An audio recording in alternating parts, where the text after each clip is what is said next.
Just try to get this thing set up. Hopefully you guys can hear me if anybody's joining. We'll get this thing rolling in just a moment.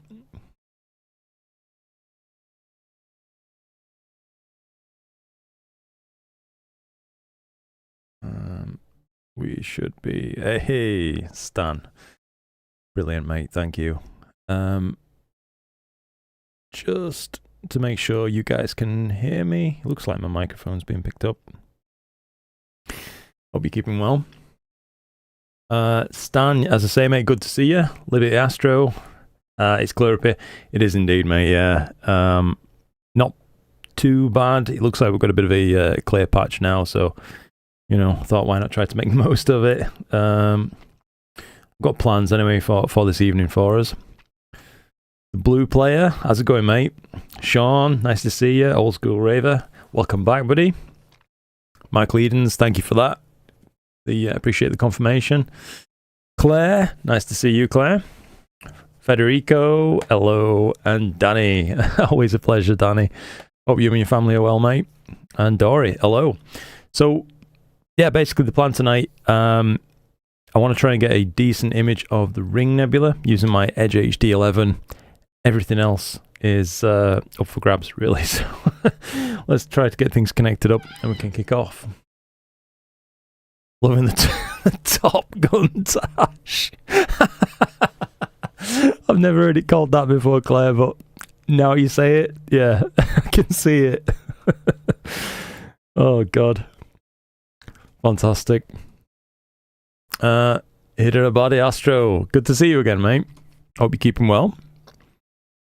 So yeah, the plan, mono, we're going after it in hydrogen, oxygen and sulfur, I think. I spent a little bit of a half cloudy, half clear session last night messing around, getting the Edge HD set back up. I'm giving the reducer another go. I've not been the biggest fan of the reducer in the past. But, you know, always want to revisit and try things again. Beginner man, good evening. Good evening to you too, sir. Have some clouds here in Bedfordshire. They may be coming your way. Oh, no. I hope not, mate. Federico just opened PixInsight to work on the images I took yesterday with the C11. Nice. Good stuff, mate. So, I've got 2 rigs I really want to work on tonight. Obviously the Edge HD 11, 533 mono and reducer. So we're operating at 1960mm focal length f7. Gives us pretty satisfying field of view really for the Ring Nebula. I will give you an indication, by the way, of what it actually looks like already. I'll just this, I think, yeah. So I took this last night. This was like the test image of M57, and I think that came out absolutely fantastic already. So if we can add some more time to that and maybe pull out some of that like hydrogen alpha rose that's behind this thing, we'll be onto a serious winner. But that's already looking really nice. I think it looks like the pairing is working good. You're all closed for the next 6 months. Monsoons. Ah, got you, mate. Fair enough. Liberty Astro, UK. Looks like the XP has finally rolled out to the UK. What's that then? Sorry, mate. I must have missed what you were talking about there, Liberty. Sorry about that, buddy. Hello from Tampa, Florida, the Astro Cave. Good to see you, buddy. But yeah, let's just fire up Nina. We're going to need to reframe it because yesterday I didn't even bother setting up an actual sequence. Do you know what I mean? It was just kind of like a loop.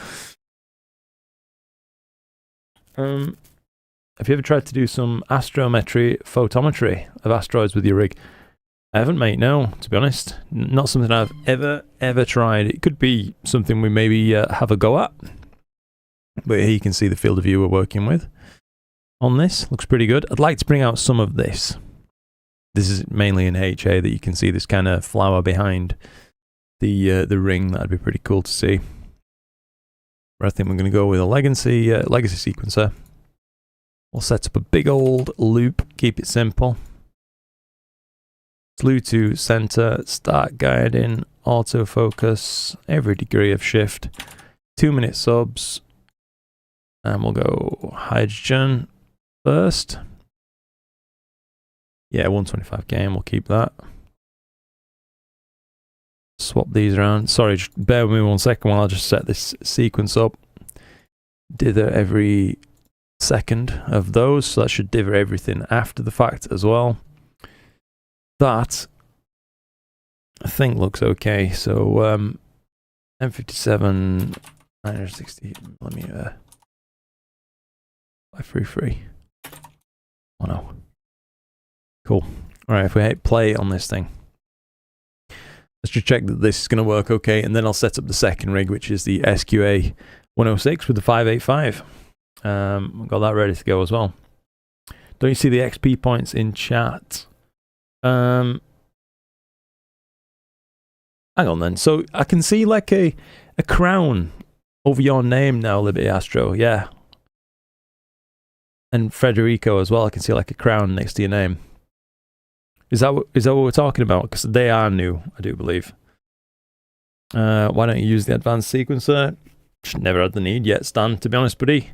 I'm sure for those who like need whatever it offers, I don't even know what it offers, to be honest, of what I use it for. I'm sure they're glad they've got it, but yeah. Love your videos, brother. Thank you, mate. That's really kind of you to say. Appreciate that. Yeah, it's showing like a number 1 now over your, I'll just drag the panel on so you can see what I'm talking about in case it's not. Because I realise I'm still using that chat overlay, aren't I? How do people find that, by the way, the chat overlay thing that's on the streams? Do you think it's useful, like a good thing overall, or would you prefer, we go back to me dragging the chat panel on and then you can see everything kind of in YouTube's own panel as it's intended? So we're moving to hydrogen now, and it's going to do an autofocus in HA, and hopefully it'll go off without a hitch. Where this is the bit I'm a little bit worried about, whether I need to adjust my autofocus settings to get this to function correctly. This is the eternal issue though with the YouTube chat panel. I keep losing it, so I don't even know where it's gone now. Unfortunately, here we are. I'll drag that back across there, and we can go back on. If you get super chats, you get more points than the leaderboard. Got ya. Fair enough, mate. Pim, good to see you, Pim. Nice of you to come back and join us on another stream, buddy.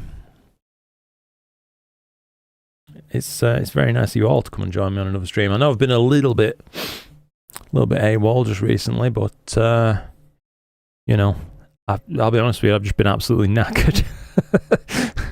Why sugarcoat it? You know what I mean? Not had the energy for just about anything. Looks like autofocus is working. We're getting a nice smooth McGroove. See how this thing turns out. Noob Fixer, good to see you. So it looks like I'll just wait until we're completely satisfied that this thing is going to focus correctly, and then we'll move on to the next rig, setting that thing up. Children will do that. Yeah, I think you're spot on, to be honest, Claire. There is, I wouldn't change it at all, don't get me wrong. And I don't want this to sound like complaining or anything, but it's more tiring than I thought it would be. Yeah, but you know what I mean? There it is. It'll take whatever it takes, and that'll be fine. What's the average scene in your location? 2800mm is focal length is usable or too much? It's usable, mate. Occasionally, yeah. To try to answer that question for you a little bit better, Federico, I did a video a little while back testing mono at f10 on this rig, so 2800mm focal length where we basically did a side-by-side almost ABCD comparison of bin 1, bin 2, bin 3 and bin 4, just to see if we could resolve more and more and more details by, what would traditionally be very oversampled imaging. And as it turns out, on what I would classify as a pretty average night from my location, the answer was yes. If you're going to use, the modern tools that we have access to today, BlurXTerminator, etc., it recovered more from an oversampled image than from a traditionally speaking, correctly sampled image. Holy, this is sharp. It's not looking too bad, eh? But yeah, I spent some serious time last night getting the scope correctly collimated once again, because I've been using it back and forth with the Hyperstar a lot. But just lately I thought to myself, right, it's time I do something a little bit different. Let the Edge HD play to its strengths and, take some long shots of stuff that I don't typically see getting imaged that much. Do you know what I mean? Cheap Astro, how's it going, mate? Can I borrow your scope? Yeah, of course, mate, yeah. If you are interested in playing with some of this data, by the way, Locaton, I'm sure I will be making it available for people. All jokes aside. Astro JWA just bought the CG XL mount, and I'm concerned about connection to the ASI Air. I'm just trying to think now. I know that a friend of mine who had a Celestron mount had real trouble getting his ASI Air to actually play ball properly with it, but that was a couple of years back now, so I'm hoping it would have changed by this point for you. Let's go ahead and get the second rig set up now, while that first Sobor 2 is coming in. What are the crowns next to some people's names? Brody's saying. So, Liberty Astro were just explaining this to me. Brody is saying, like, there's a leaderboard of some kind. Not sure exactly how it's, like, divvied up or whatnot, but, yeah. What's going on here? Oh, no. We're connected. It's all good. But yeah, I've yet to actually figure out what it is, to be honest with you, mate. Let's go ahead and cool this camera. Get everything connected. So the second rig that we're setting up now, for anybody interested, this is the ASCAR SQA106 with the 585 mini mono rig from QHY. Makes for a really nice field of view, I think. So we'll get this set up on something.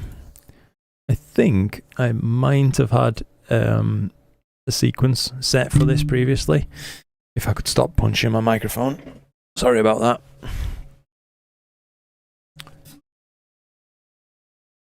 that. Trevor Sorrell. How's it going, Trev? Good to see you, mate.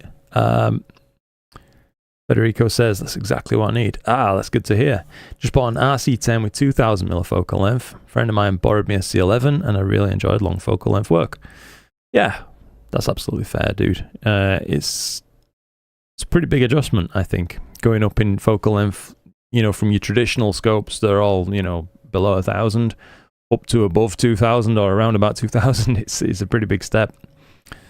But yeah, there's a lot of fun to be had. Just extra challenges, of course. Right, let's see what my last sequence was on this thing. Ooh, that was a while ago. Practically a month. NGC 7000. Let's continue with that then, I suppose. Add some time to that target. Or, I'm just wondering now, I wonder if... No, I'm going to see what rotation I'm at, actually. Before we dive into this, I might want to shoot the Witch's Broom, to be honest with you. Which is the Western Vale? I always get them mixed up.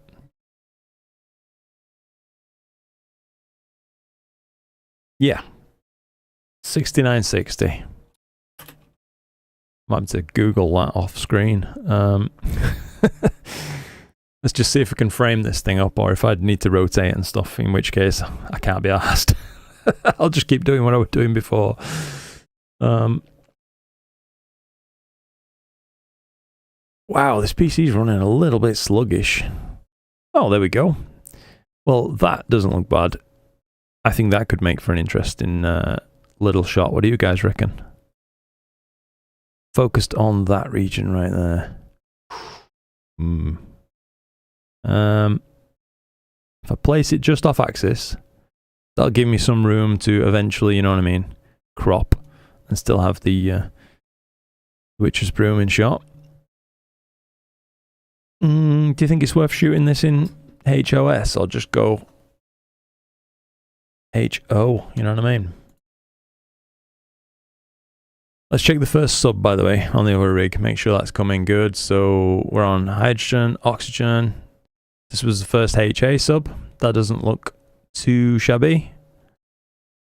Oxygen right there. Pretty good. Nice. Lazy Astro. How's it going there, mate? What are your thoughts on the Astro PC Pro? I don't know about it, mate, to be honest. Not heard anything about it just yet. Brody's saying, to me, nice, keep showing some support to move up the leaderboard. It's prompting me to buy a super chat. That's a bit toxic, isn't it? Well, it's not something I've like had a notification for about on my channel or anything like that. Typically, YouTube sends you like weekly emails and stuff and lets you know what's new in the upcoming week. Hadn't heard anything about this though, to be honest with you. That looks really good, that sulfur frame, I think. Damn, 2 minutes. Very happy to report, by the way. It turns out the reducer seems to be absolutely fine for shooting hydrogen, oxygen, and sulfur without a need for a focus movement. So I can do loops like this, no problem. Which is pretty tasty. The only channel I've noticed, I ran it like through the button of mass test the other night. The only channel that needs a little movement is blue, I think. Picked up a new scope today, Luke. You'd love it. A Meade ETX70. Oh, mate, that's sick. You know, those Meade ETXs, I very nearly bought one as my first scope, to be honest, when I was looking around. Didn't know what I was looking for, to be honest, but I keep saying they'll like pop up for sale on like eBay and things like that when I was looking for a scope to buy. So yeah, I ended up with a 10-inch Dobsonian though. That was my first proper telescope, a Skywatcher, and yeah, a ridiculous scope to start with. Boy, it worked all right. You know what I mean? Callum, how's it going there, mate? Nice to see you. Caught your life for once. Had some time with my new Player One Uranus C Pro at last and loving it. What game do you run yours on out of curiosity? 125, I think, Callum. Just whatever the switch on point is for high conversion gain mode. Tripping up over my own tongue tonight. Did it enable by itself? I do believe, Brody, yeah. I've not clicked anything on my end. I can see on my YouTube panel itself, I can see a little button now saying community. Not sure what the heck that is. Yeah, community leaderboard. And it's like XP is being shown. If I just drag that kind of onto screen a little bit, you can see right there. It's popping up, showing people's experience. God knows what it is, dude, but it was just like there on the community side of things. But yeah, weird. Normally, like features like this, you can choose whether you want to click them on or not, but I promise you I've not clicked anything on. It's just came up like this today. Cheap Astro again, yeah. I hope you enjoy that little Meade, dude. They're a cool scope, them. Can't say I've ever read a creator's update email. No, I give them a little skim. If I'm going to watch anything, it's usually, you know, like it links to a video when it sends you these things and warns you, lets Let you know there's like the weekly update for YouTube on the creator side of things. I'll look at them sometimes. They can be handy. It's a mini PC running Windows that has 3 12-volt pass-throughs. Oh, okay, mate. Yeah, so kind of bridging the gap a little bit between something like the ASI Air, but not quite going all the way to something like the Primiloot JLab Eagles or something like that, I suppose. Position 18, go me. That's it. Juan finally caught one. Glad you're here, buddy. Position 3 now. This is it. Gonna start a race, you know what I mean? In the observatory where I work, I use a 700, 5600 RC to do some research, but the camera has big pixels, 9x9. Whoa, they're massive. But yeah, it makes sense, doesn't it, with that kind of focal length, 100%. 210 is where HCG kicks in. Oh, okay, Callum. So, hang on. You just told me you've got Uranus C Pro. Let me just double check that and make sure I'm looking at the right thing here, Callum. So Uranus C Pro. Let's just check what's going on. What's going on? Dragon Boat Festival. Oh, okay. Let's go down to the graphs. Yeah. Okay, that's fair enough, mate. Yeah. So it does drop off like 210, as you were mentioning. Spot on. I think it's 125 that I'm thinking, hey, who's this guy? On the Aries that I'm using tonight, so maybe I've got myself a little bit confused there. Let me just double check that for you. Aries.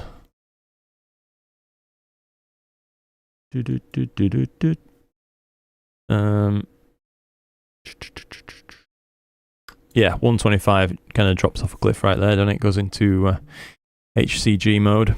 Yeah, sorry about the confusion there, Callum. That was just me getting a little bit mixed up.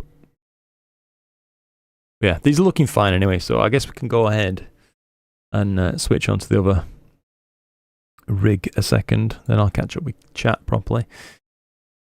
I'll tell you what, one last thing to check before we do this. I'm going to slew and center and we'll just take a look at what a HA sub looks like. But in the meantime, I do want to know just how much data I've got on the previous project that I doubt I'd finished, to be honest with you. This is the problem with 2 rigs. Like with one, I think it's pretty easy to focus in on exactly what you want to do and prioritize. But with the second rig, it's totally up in air, you know what I mean? What you end up doing.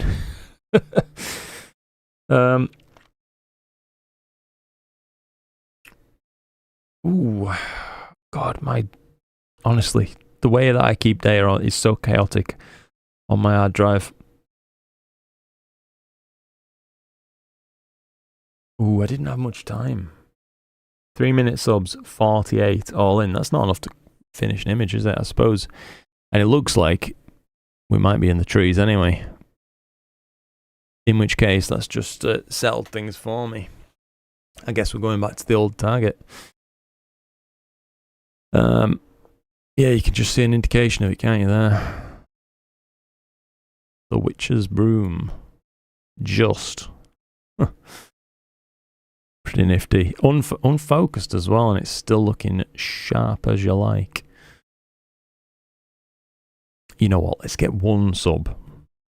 Just the one. Let's do an autofocus and see what we come up with.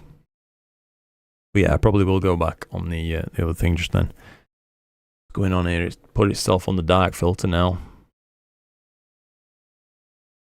That's not ideal.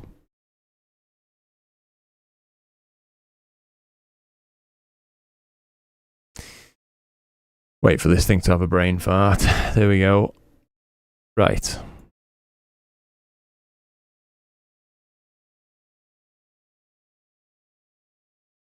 Really need to catch up on chat. Sorry about this, guys. MeDTX was okay on the moon tonight, but it sounds horrendous when moving. Is it the MeDTXs I'm thinking of? Some people said they used to sound like a coffee grinder This keeps flipping to the dark filter. Pain in the ass. Yeah, alright. We're having issues here.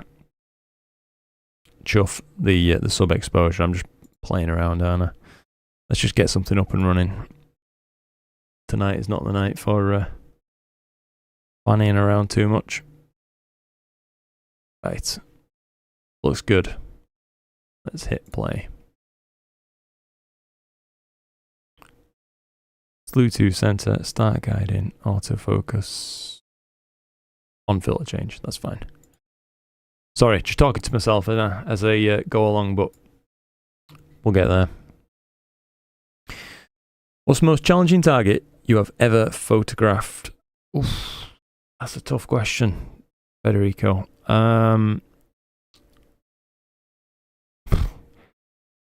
There's nothing that immediately pops to mind, I don't think, to be honest with you. I've never gone after any of the ridiculous targets, you know, like the squid or something like that.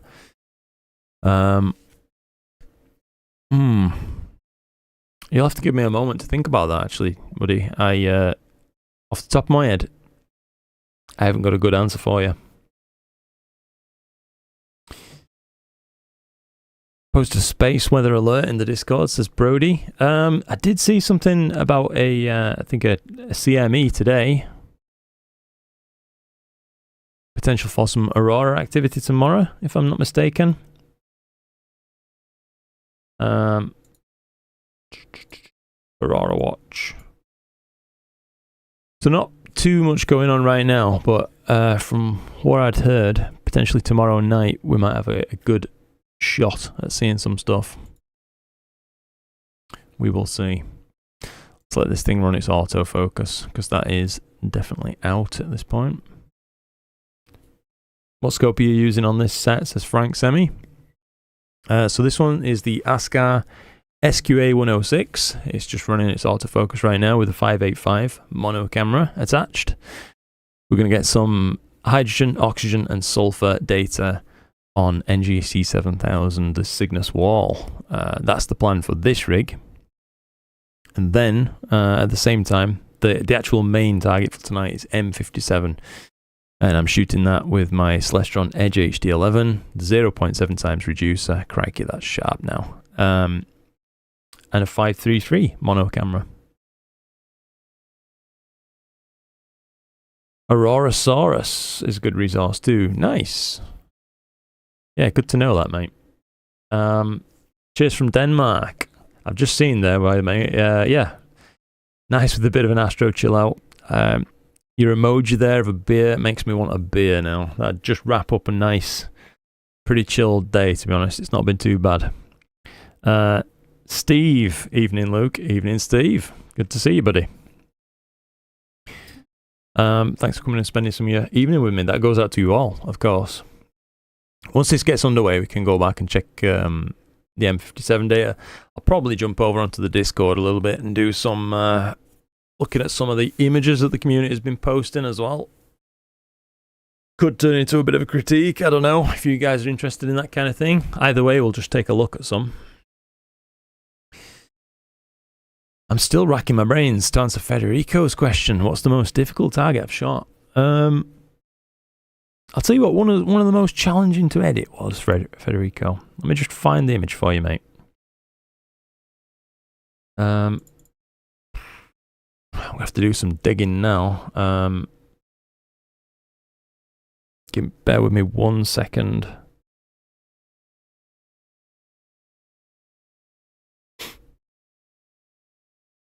Mechanical hard drive. Horrendous. I need to move all my Astro images. I kind of back them up onto a mechanical drive that I've had for years. But I'm just concerned that one day it's going to break and leave me in the lurch, so to speak. It's a real tough question you've posed there. I think a lot of rich data sets practically edit themselves. You know what I mean? You don't have to do much jiggery pokery before got a really wonderful image, basically. I'll pull this onto my other screen so you can see what I'm actually doing. I'm looking for... I can't even remember the name of the target. How embarrassing is that? But I know what it looks like. A big dusty arm. Here we are. VDB 152. This was hard to edit, to be honest with you, and hard to capture, given that I'm under Bottle 7 skies. So this is probably akin to the, most challenging shot I've ever done, Federico. If that's if that answers your question at all, mate. It was shot with my my previous Celestron Rasa 11 V2, and I do believe this was the Player One Poseidon, so an IMX 571 based cam. But yeah, with light polluted skies, it wasn't easy, and this came pretty close as well. Actually, this was pretty difficult to do. The cocoon, of course, just 3 hours of data, so I had to really stretch the tits off this thing to be able to see properly. But you can see properly. It's pretty good. There's even evidence of there's some background HA coming right down here, which is pretty cool. I'll tell you what, I'll go one further. I'll tell you the image I think I'm most happy with out of all the shots I've taken, and I've taken a few. But basically one of these Hubble Bubble Challenge images that I did, so some bubble nebula data that I captured with the Edge HD11 and the 533, and it resulted in a really nice image. These stars were left purple on purpose, by the way, to match the Hubble image. But that is probably one of the images that's made me the most happy out of all of them. Do I have the other versions of this? Yeah, so there's one without the purple funky stars, but yeah, it scratches the itch, do you know what I mean? I guess we all like different things with astrophotography, and that's, part of what keeps such a diverse crowd interested in it, you know what I mean? If we all like the same thing, there should be one type of telescope available that were great at that. But, there's a ton in there. But yeah, for me, I think the thing that really fires me up the most is going after long focal length, highly detailed close-ups. That's does it for me every time, without fail, basically. So let's see this first sub. So this is a 3-minute HA sub. We're seeing a HFR of 1.6 on that thing. Woo! Sharp. Very, very, very, very, very detailed stuff. Oh man, I have to say, I know I'm just going on about long focal length stuff, but this this SQA also puts me in my happy place. It's just such a fine thing to own, you know what I mean? Here's where we're at anyway on the Edge HD data acquisition. So you can see we're getting hydrogen, oxygen, sulfur just cycling through on the Ring Nebula, and it's not doing too bad. We're shooting this all at bin 1. Someone asked, by the way, earlier on whether it's worth shooting at really long focal lengths, effectively, without binning. And I answered yes, and I alluded to a video, but I didn't follow up. So let me just find that video for you if you are still in chat. Big thermal.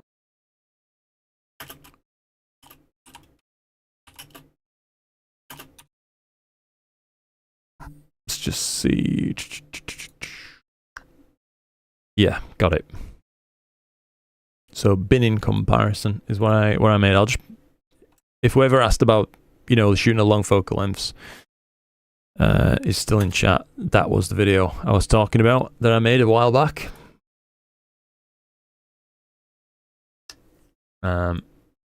Binning comparison.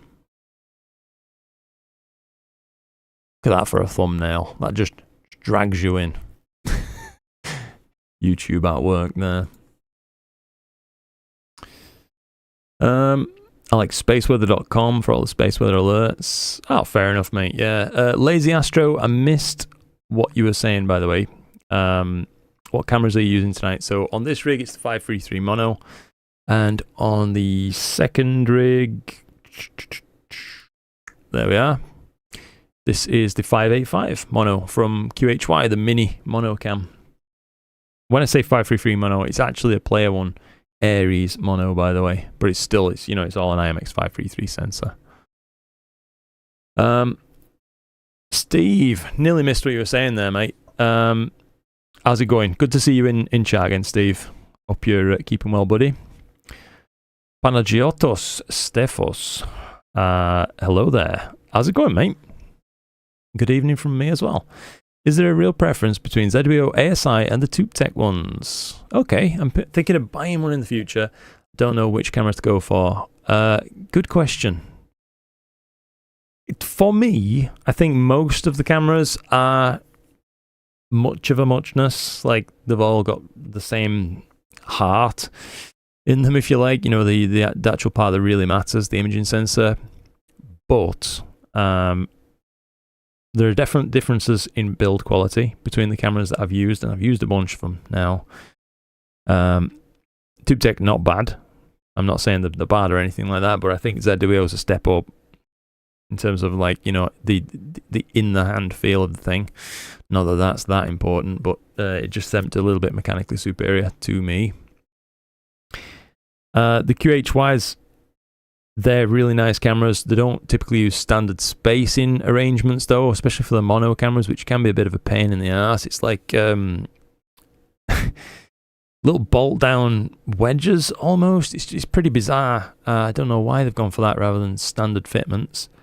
Player One cameras, fantastic. No complaints at all in all their gear. Some really fine built gear, but I think right now, if I was buying a brand new camera, it might have to be a ZWO these days. And that's just due to the fact that I can use it then with ASI Air, that kind of thing, which I happen to really enjoy. I know I'm sat here, like, as I say this, as ridiculous as it is, I'm sat here using Nina and enjoying the hell out of it. But yeah, let's say if I wasn't doing YouTube or anything like that, and I was just doing it as a personal, like, pastime, I'd probably just have an ASI Air rig largely and leave it at that most of the time. But yeah, that's me. We're all different, as I was talking about earlier. I think the ZWO gear has a little bit of a better resale value as well. And I've just realised I've left my pot noodle entirely too long. I hope you won't mind if I have a bit of a snack on this while we chat.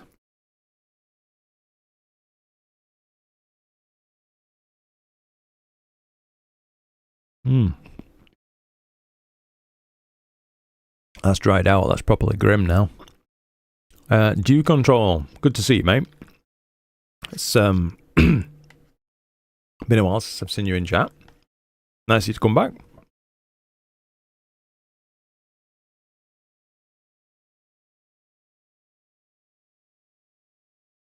Luckily this time there'll be none of my images. Oh, you're talking about having a look at the Discord. Fair enough, mate. Keith Hansen and Beat. Stayed up all night imaging the Iris Nebula for the first time. Very nice. If you're still here, Keith, how did it go? Talp1 is asking C11 Edge HD. Feel very envious. It is indeed, mate. I will actually, you've just reminded me. I can put the observatory cam on, can't I? Let's just fire up Sharp Cap and show you what's going on that side of things. So I've got the 676 currently, very much underutilized, just as a observatory camera. And there you have it. So we can see what's up and running. You can see temperature and humidity information down there. I know it's a little bit dim, but it is there. Currently 15.5 degrees, I think, or 15.9. It's hard to tell. It's a bit grainy. 56% humidity. Failed to move to filter S. Interesting. Hydrogen, oxygen. Will that this rig? Why would we have had a failure? Well, I'm not a fan of that. The hydrogen's worked. The oxygen's worked. The previous sulfur frames have worked. Oh. I'll just stop that a second. But turn off centering and slewing and refocusing, we can just resume this like right away from where it is without any wasted time. What I could do with fault finding this a second and seeing what's going on. If I tried to switch to sulfur, failed to move. Have we had a connection error, perhaps? I'll just disconnect and reconnect the filter wheel. Okay.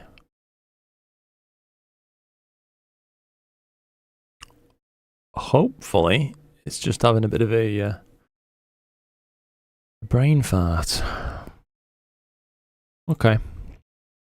Well, it seems to be on sulfur now. Let's just see if it can change back around and do the loop. Can't move to filter H now. Oh, well, this is not ideal. Right, back in a sec. I think we could be needing to power cycle filter wheel looking at this. Retain what heat we can in that rather sad pot noodle. Just back in a moment, guys. Sorry about this.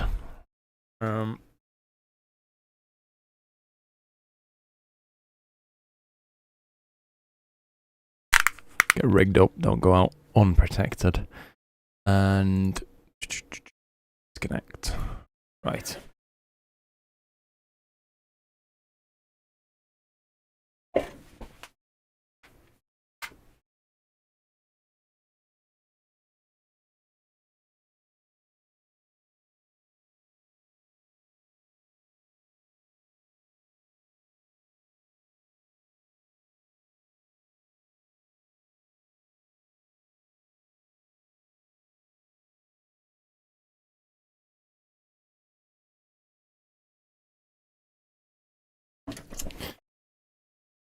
All right.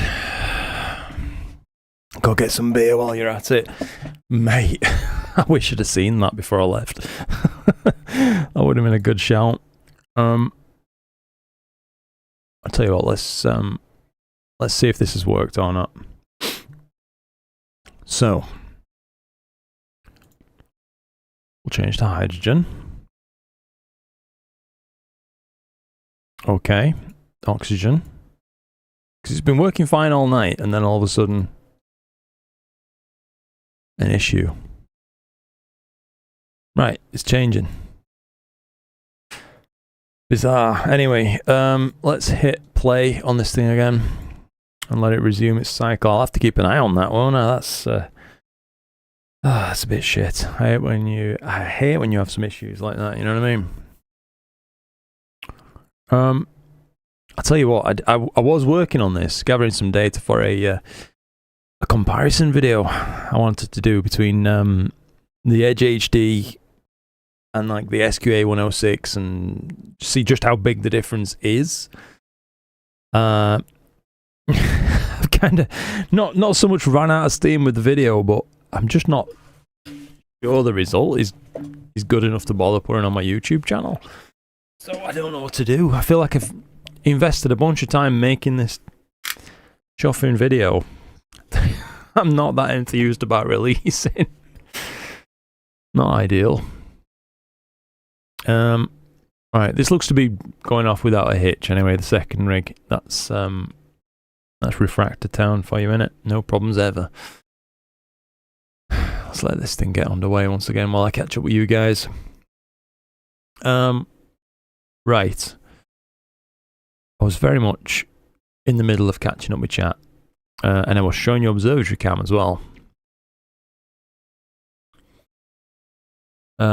Matt Draxler, what's up? How's it going, mate? Been a bit. I hope things are fantastic with you. They are, Matt. Yeah, I'm just loving life at the minute, mate. I'll be honest, I'm really tired most days that come, but yep, getting stuff done. It's all right.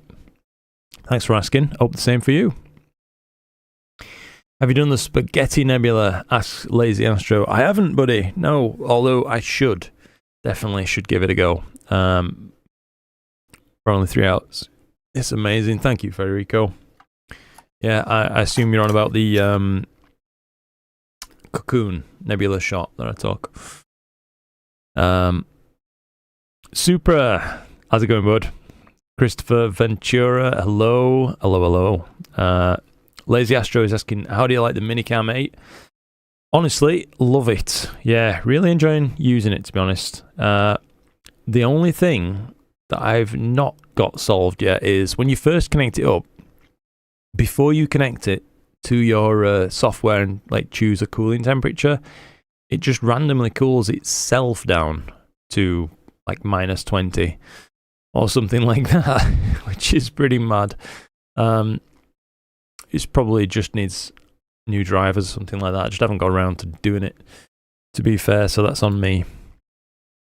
But yeah, let's check if these images are coming in good. So that's a hydrogen, oxygen, sulfur. Yeah, we've picked up and it's working okay. Good stuff. Should clarify I meant mini PCs, ZWO or TubeTech. So for just solely use on a mini PC, I'd still probably go ZWO. Software's that little bit more mature, generally speaking. And when it does come to time to sell one down the line, you're going to get more money back for the ZWO. I know it costs a bit more up front, but as I mentioned, there's a bit of a stronger resale market.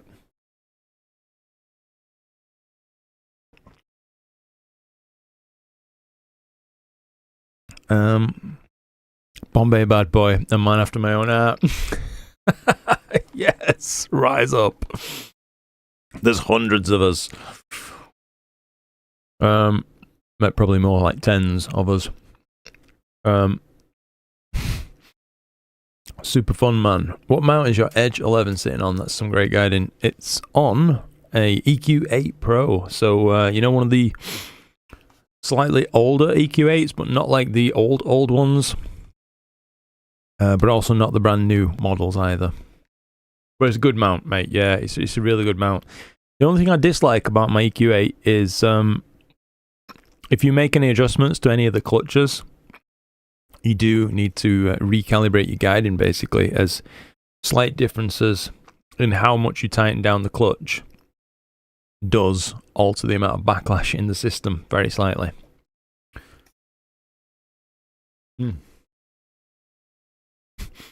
This Bombay bad boy.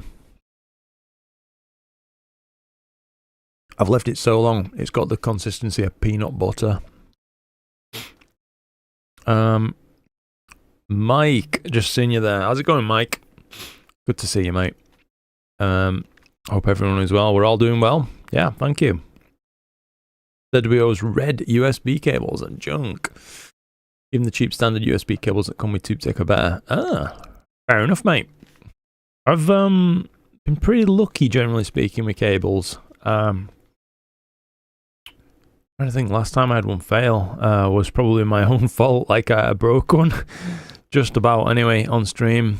And actually, Due Control was here in chat at the time. He saw my plight and he actually made a donation, said get yourself another EQ Dare cable.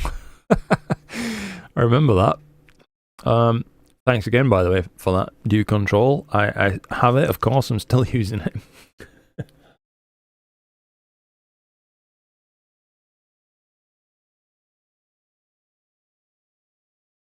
Marcos, buona notte.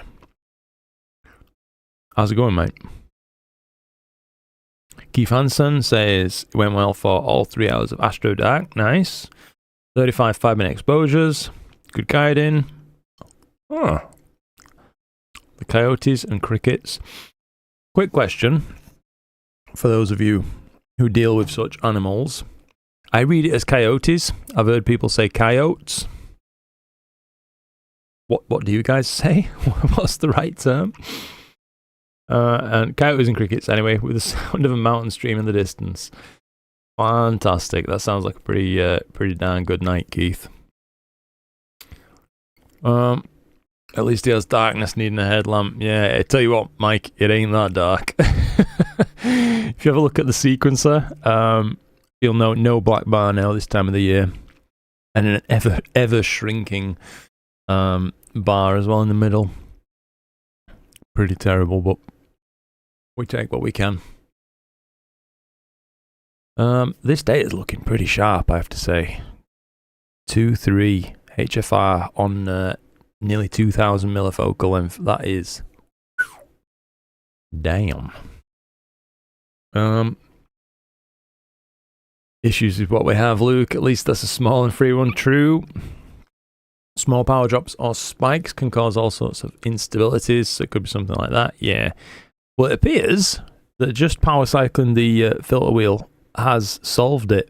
I'll tell you one like oddity with filter wheels that I've found anyway. I don't know about you guys, but generally speaking, every filter wheel that I've owned has needed loosening up just a tiny bit on like the center bearing, because when it comes to winter, they always end up binding, unfortunately. So I was wondering if we were getting that kind of issue again, but not yet. Whoops, sorry, just trying to catch up with chat. This is how it is on my stream, by the way. I'm like 25 minutes behind, so we can't really call it a live stream, but it's near enough.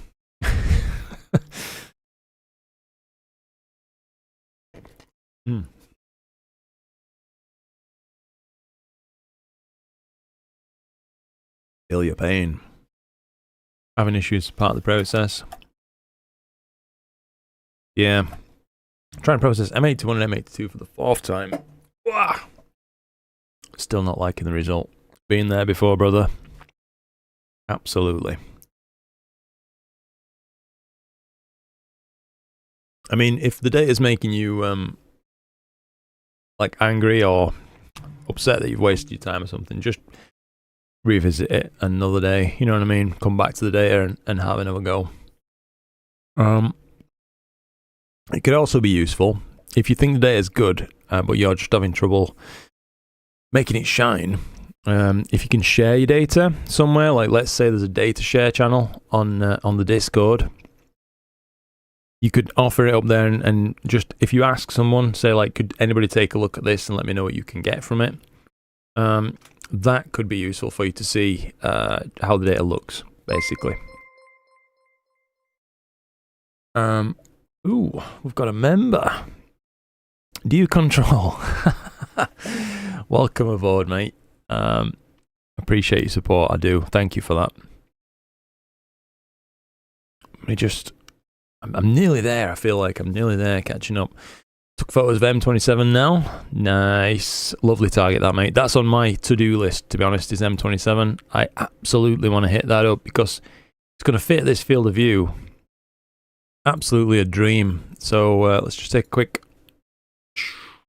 look at the dumbbell. Yeah, it'll be a wonderful fit in this thing. So a good hydrogen, oxygen, sulfur image or something like that of it. Probably be one for the wall. If it ever loads, anyway. Yeah, so you can see there, the main body of the dumbbell looks tremendous, but these wings, these extensions are going to be, ooh, they're going to be oh so nice in terms of framing. I like it. Definitely on the list. What the heck? Oh, Casey. You're a real G. Thank you so much, mate. That's incredibly kind. 20 gifted memberships. Welcome aboard, all the new members. And honestly, Casey, thank you so much for that, mate. Really, really appreciate it. I'm glad you're in chat, by the way, Casey, because I need some more anime recommendations. We absolutely loved Solo Leveling. Binged it. I took down your previous recommendations. Not got to those yet, but I'm getting there. I started watching Daima as well. I know you mentioned that were good. I will be a moment. Sorry, I'm just catching up. Consider a ZWO. Yeah, I mean, the good news is, Panajotis, I hope I'm getting your name correct there. You can't really go wrong. At the end of the day, all the cameras are going to do the job. So if you know, if you could get it down to 2 and flip a coin, there's no wrong decision really to be made. So don't sweat it too much. But I know it's a big purchase, so you naturally are going to want to make the right choice.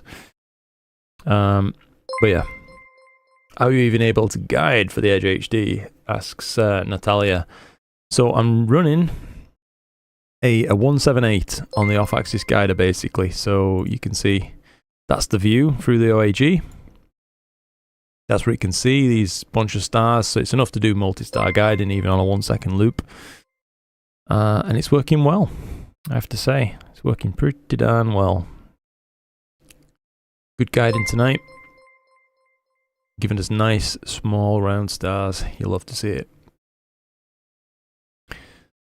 Frank Semi, welcome aboard, by the way, to Cosmic Supporter. That's sick. Thank you again, by the way, guys, for your support. I really do appreciate it. Lazy Astro was thinking of getting one to dip my toes into mono imaging. So glad to hear that no real issues with it. Yeah, honestly, mate, that QHY minicam, it's bonkers. Like the value you get for it. I will say this: I know that TubeTech have like a very similar offering. I'm not sure the price is quite as aggressive as the QHY offering. The QHY is super dinky and cute and cool with that form factor, but the one from TubeTech does take 1.25 inch filters, which may or may not matter to you down the line. That said, I've been completely happy with the filters that came with the QHY. Zero complaints. So that's where I'm at with those. Just taking that for what it's worth. If I thought anything were wrong about them, I'd just say, by the way. No problems at all there. Is seeing a problem having so much focal length? Asks Brody. So it is, yeah. Fortunately, like my average seeing here isn't amazing, but it is just, it's good enough to get nice shots, I find. It's rare that we have those great nights, and typically when they do come along, you can bet your balls it'd probably be cloudy or a bit hazy, that kind of thing. That's usually when the night, like the seeing is at its best, is when it's that little bit almost on the verge of like fogging out. But I still definitely find a use for all the extra focal length. It seems to me there is no real replacement for it. Even, you know, taking short focal length images and aggressively dithering with the intent on performing drizzling to restore that lost spatial information. That does work well, but I don't think it's ever going to quite replace a long focal length instrument. But yeah, that's me. I did spend some serious time, like I say, with this the other night, trying to get it collimated perfectly. I could have sworn I took a screenshot.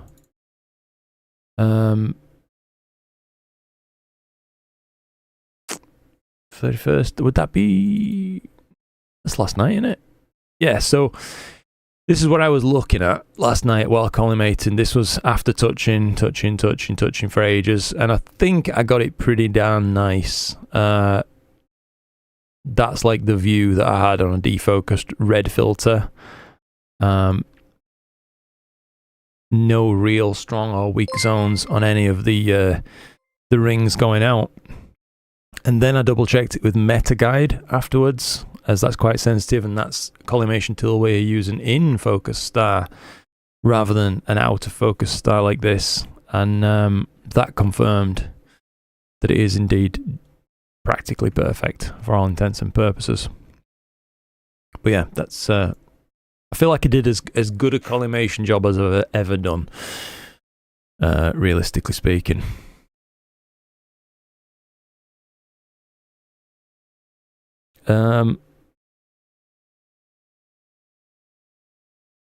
Just ordered the Wave 150i, says Frank. Oh, that's awesome, mate. Congratulations. Think you'll be very happy. I really do feel like it's a major... It's not like a step up in overall performance, because, you know, we've had mounts that can guide great for ages, right? You know what I mean? EQ6s and EQ5s, etc. Not the traditional EQ5, but anyway, you know what I mean. But in terms of usability, these harmonic mounts, oh, they're so good, especially if you're someone who has to set up each night and carry it out, you know what I mean, and get you know, everything built up. It's just such a usability improvement. I would not go back, personally speaking. You know, there's no way I'd be buying a conventional mount these days.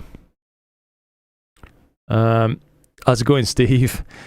Hope you're keeping well, buddy. I missed your initial message, I think, Steve, and then caught it way too late. Hope I've caught this one in time. Mark Z. Boyd. How's it going, dude? Bombay bad boy. Lou rolls in the freezer on standby. Absolutely. I'll tell you what, I'm not bad with hot food, generally speaking. Sticky Mate Animation. Hello, I'm a new visitor. Well, hello to you too, sir. Thank you for joining in. Hope you enjoy your stay here on the stream. We're just having a bit of fun, chatting, catching up, and doing some imaging. Looks like there's some scattered clouds coming through. Hopefully they won't stop play, but you know, if they do, we've had some fun all the same. Serge, morning. How's it going, Serge? Coyotes here in America. Coyotes, yeah. Like I say, I'm sure I've heard people say coyotes before, and I just don't know whether it's like a regional dialect thing, you know what I mean? Or what, but it did make me wonder, do we say it wrong? Or what? Texas is the shorter version, of course. Fair enough. Everything's bigger in Texas except for the pronunciation of coyotes. That's the exception. Have a whopping 3 hours of civil dark per night. No nautical, no Astro. That's properly grim, Steve. Yeah. Fruity, how's it going there? I was just about to head to bed when I saw the stream is up. Oh, I'm sorry. I'm restricting your sleep now. I feel terrible. Offer your data. Love editing other people's data. Yeah, this is like I was talking about to the guy who was having trouble editing his data.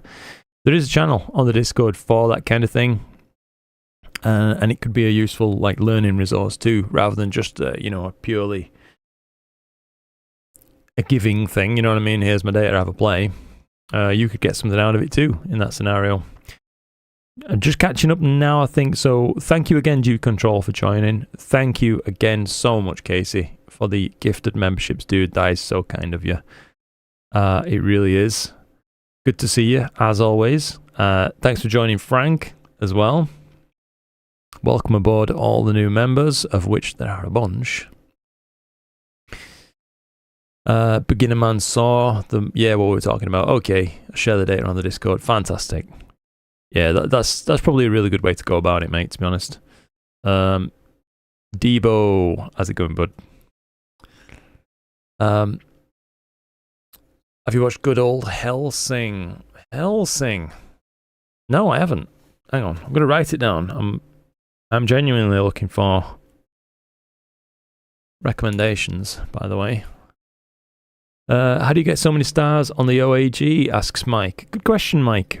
So, with it being quite a small sensor on the 533, I've got the prism of the OAG dipped quite far into the light path, so it's getting as much illumination as possible without causing any, you know, like shadow vignette on the main imaging chip itself. You can see there's no evidence whatsoever. You wouldn't know which side the OAG is on.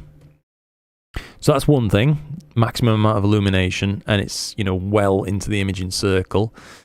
The next part is the Edge HD 11, particularly when used without the reducer, but also with the 0.7 reducer, as a pretty huge usable image circle. So it does illuminate a large area very well with, you know, with very little drop off.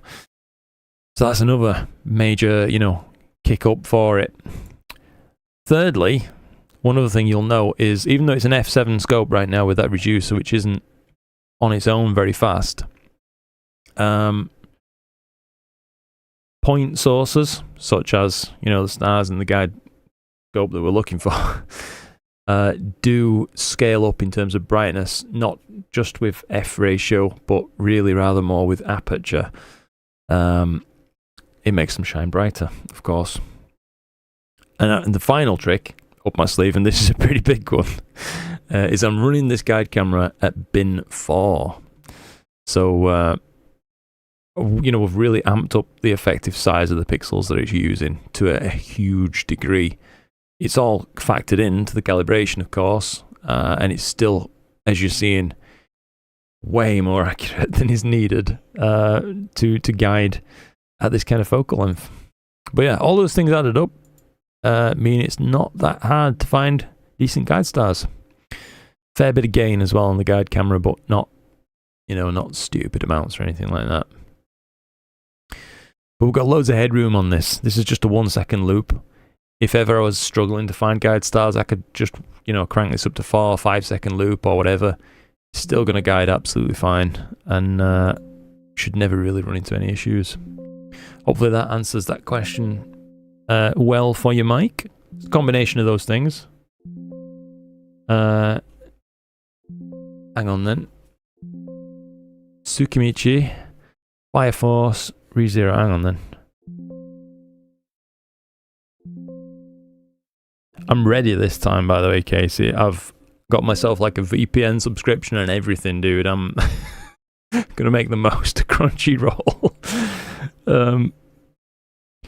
I noticed the only way to watch Diama with an English dub was to watch it on the American version of Crunchyroll through VPN. Fire Force. Apologies for the slight derail on the stream, guys. This stuff is important to me. Entertainment. ReZero. Jujutsu Kaisen. You know, I've tried the first episode of that. Looked really promising. Seems like my second rig is blimming at us. Let's see what's going on. Ooh. Ooh. What's going on? What's going on? Maybe it's chose a slightly too dim star there. I don't know. Right. Let's try and have it select again. No, it's really determined it wants to select that star. So go back to single star guiding mode and just use that. And we'll leave it to it. But we've just finished the last of the H subs now on this thing. Looking absolutely phenomenal. It's completely crispy, this thing. I love this little telescope. I say little. Pretty darn hefty. Yeah, little compared to the Edge HD. Thank you for those, Casey, by the way. I've just written those all down. Fantastic. I think you recommended Fire Force as well last time. I'll have to try that. Do you think ZWO have carved out a position in astrophotography similar to Apple in the phone and peripherals market? Good stuff, easy use, but with extra effort, other great stuff is out there. Yeah, I feel like that's a pretty fair comparison to make. I don't think it's as locked down as Apple. Do you know what I mean? You know, they're not like forcing you to use ASI Air only kind of thing. Like, I feel like if Apple were involved in astrophotography, they probably would. You'd be using the Apple Air and you'd like it. That kind of thing. But, yeah, I think it's pretty fair what you've just said there. Other great stuff is certainly out there. You can save a few bucks if you're just not all bothered about ever using ASI Air or anything like that. That's totally true. I think it's ultimately just a good thing, isn't it, that we've got so many different variations now of these cameras out there at every, you know, possible price bracket within the price range of these sensors. There's something for everyone.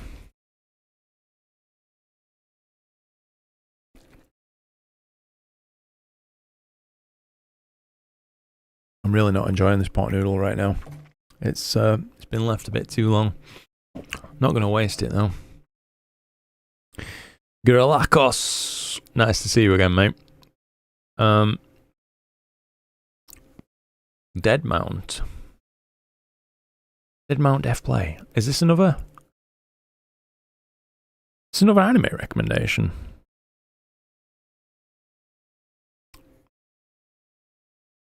Sounds like it could be code.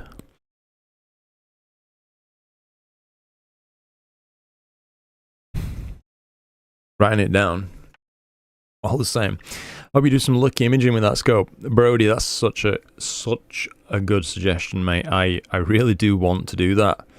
It's absolutely on the cards. And while I was testing things, you know, and setting up, as I showed you, I was working on the colimation in SharpStar, and then to like verify everything looked good, I did some live stacking in SharpCap as well, and I was pretty pleased with the results. Gotta say, dude, yeah. I have to give it to ZWO. Very smart market focus. Oops. Known a lot of people will travel out of the city for Astro, mini PC and guider and a camera. Bluetooth connection on mount, soon on the EAF as well. Yeah. Certainly, you could accuse ZWO of many things, but like stagnation, lack of innovation, etc. is not among them. They're coming out with so much new stuff, do you know what I mean? And you just know, as soon as like a new suitable Sony IMX hits the market, they're going to be all over it. Which is always good for us. I do wonder when we're going to see like the next big thing in sensors. It's just the current crop of sensors that we have, if you'll excuse the pretty poor sensor pun right there, is so good that really there isn't that much headroom for improvement. We're getting, you know, sensors that are sometimes above 90% quantum efficiency. So, you know, yeah, you can get to 100, and then what? Sensors probably just stop improving, largely. It's interesting. Certainly it is, because we've been on the up-ramp of innovation and, like, technological changes in astrophotography for the past decade or so. So much has changed. Like, even going from the extremely popular at the time 1600 sensors made by Panasonic. They were a huge step up in terms of sensitivity, most people felt, over the next most popular camera at the time, which was a CCD. But now, like today's cameras, really do knock those 1600s into a cocked hat. So I feel like we've made leaps and bounds, but most of the technological strides have already been made. I think we might start seeing cameras with getting towards 100% quantum efficient, and then probably going to start seeing lowered read noise, that kind of thing.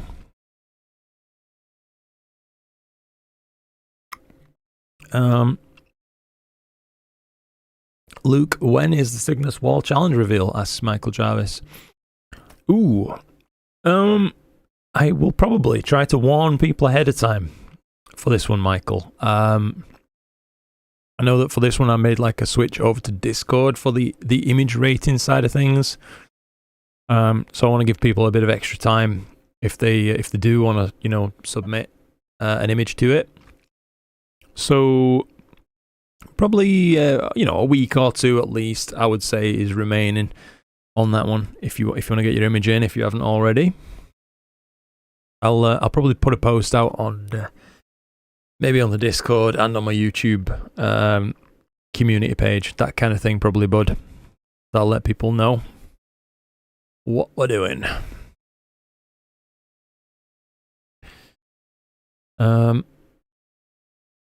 Chuck's nowhere to be found. Good old Chuck. I hope he's keeping well. ASA has been good to me. Yeah, absolutely. Me too, Michael. I know, I can absolutely see why people like are a little bit chosed off that they can't use the maybe the other cameras that they have with the ASIA, but the upshot of it all is Man, it works good. I actually tried, sadly. I don't want to like punch it while it's down, but look, I mean, we're talking about it, so I'll be honest with you. I tried the Stella Vita again. If you can see this, you probably can't, can you? Yeah, so I tried the TubeTech Stella Vita again about a week and a half ago, 2 weeks ago, probably now. And it was disastrous. Nothing was working. I know that people said huge changes have been made, so I fully updated it. And I got no further, to be honest, on my like revised session than I did on the very first session that I tried with this thing. So, Jesus, this is one of those products where sadly showed so much promise, but I have not been able to get a single imaging session done with it, personally speaking. I know there's going to be people out there who's already got one and like, what are you talking about? It's mint. I'm glad it's working for them, because it ain't working for me. I don't know.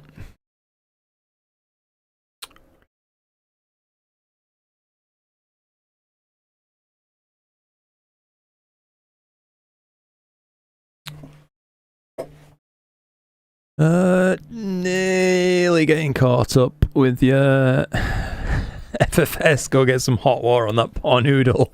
Well, I did get some hot water on it, cheap Astro, just about 2 hours ago. So it's soaked all in now. It's like glue. I would go to Nina with a good wireless mini computer. That's fair, mate. Yeah. I will say, Nina now. There's a. Hey, what's this going through? Sorry for the random. Look. What's going on there? Lost my train of thought entirely. Oh yeah. There's like a wireless interface someone's developing for Nina. I've yet to take a look at it, but it's something I do want to have a look at. That could make it a little bit more usable for people like who don't want to be just stuck to a PC or a laptop or similar. So that kind of development is majorly valuable, I think. Hats off to people doing that. Great thing about the ASIR and the flavors has brought a bunch of new and sometimes younger folks into the hobby. 100% agreed, Mike. Yes. I know I've told like this story before, or at least like alluded to it in passing, but like Chloe, my own better half, right there.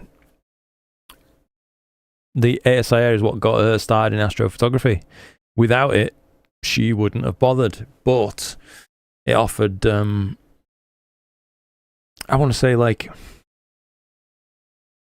a path of enough resistance to be interesting, but easy enough to where she could actually see results without like that 4 months of frustration that normally you have to go through, or at least I did.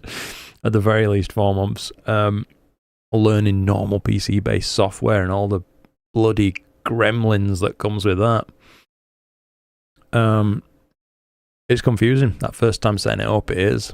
But ASIR just talks you through it and works. So yeah, for her, you got her started in it, and now she's got something she can go back to and enjoy.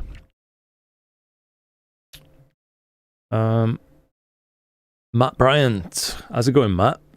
Hi, Luke. Me and the missus just finished watching all 3 Lord of the Rings extended editions in one sitting. Where on my invite? That sounds incredible. I'll be so down for that, Jeez, I love those films. And they've aged well, I think, as well. I mean, some of the CGI is a bit pants in the first one, especially, but yeah, like just classic storytelling executed well. Tremendous, though. Hats off to you and your wife, sir. That's brilliant. Right now, any lucky imaging. Right now, any imaging I get to do is lucky. That's one way to look at it, Ben. Yeah, you're not wrong.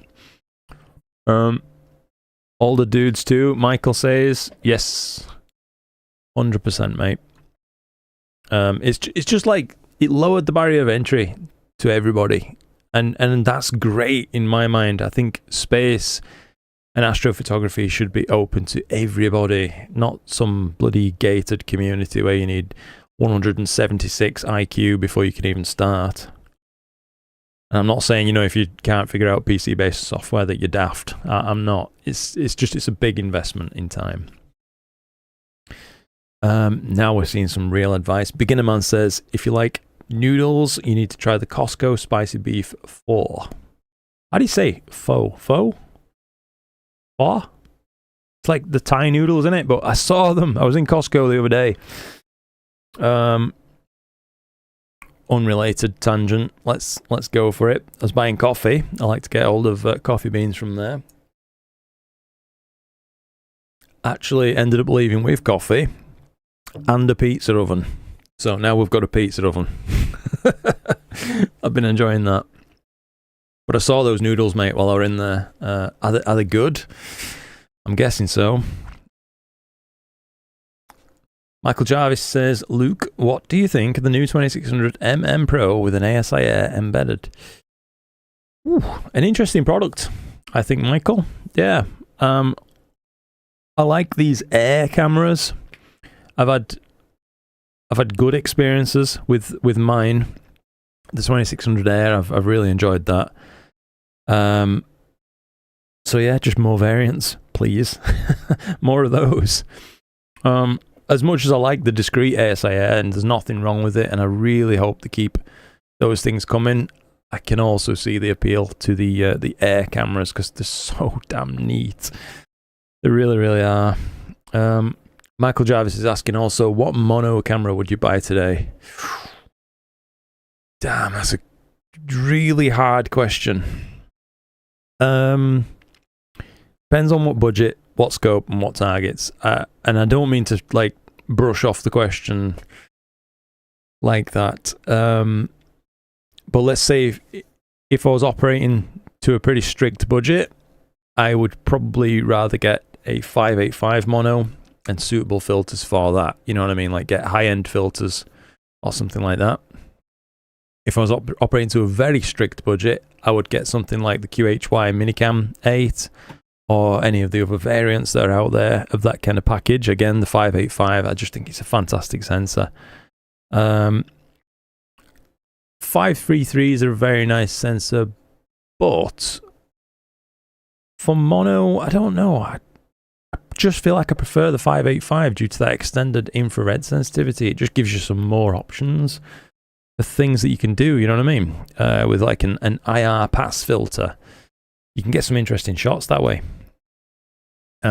So of the two, I'd probably favor those. If you want to step up and go to a bigger sensor size, then probably an ASI or a Player One. Those would be like the choices of a IMX571, basically. But yeah, all depends what you want to shoot with, Michael. Cygnus Wall is still getting several images every day added. Nice. So people are still active on that challenge then. That's good. Don't want to miss the live stream. Sorry, I've just missed a bunch of chat there. I realise I'm lagging behind as usual. This is just classic Luke maneuvers. What's going on here? Has it done a autofocus or something?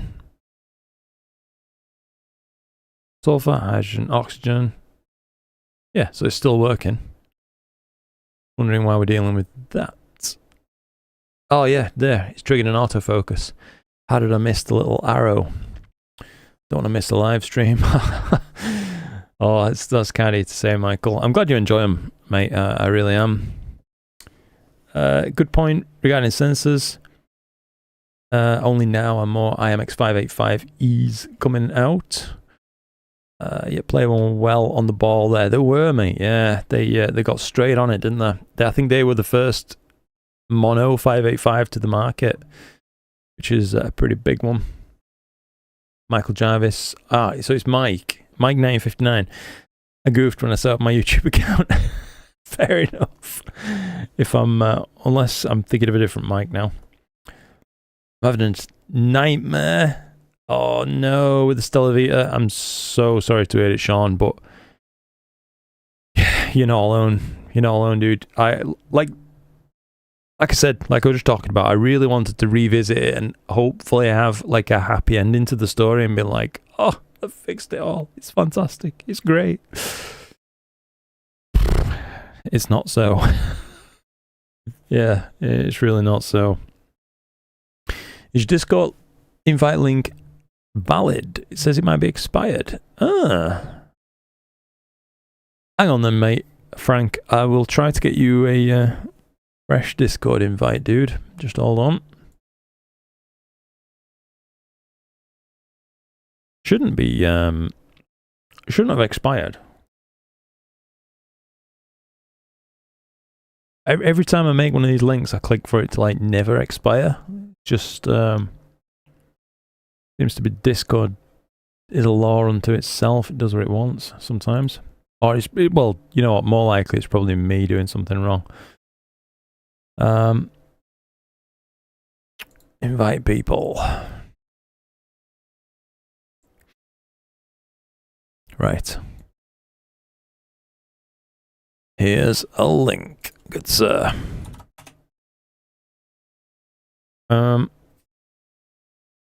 Getting caught up. I keep saying we're getting caught up. I really am trying.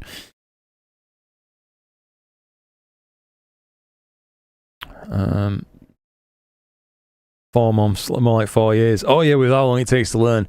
Mate, to be honest, yeah. As soon as I said 4 months, I thought to myself, that was a lie. No, it was, yeah, it probably was more like 4 years. It took me forever, man. I had so many frustrating, wasted nights. I just, ugh. God knows how I stuck to it, to be honest. Must be Starlink with 2 of them on the same path. Maybe, mate. Brian the Primate. How's it going, Bri? Hope all is well tonight. Same to you, bud, yeah? All is well here. Doing okay? Damien K. How's it going, Damien?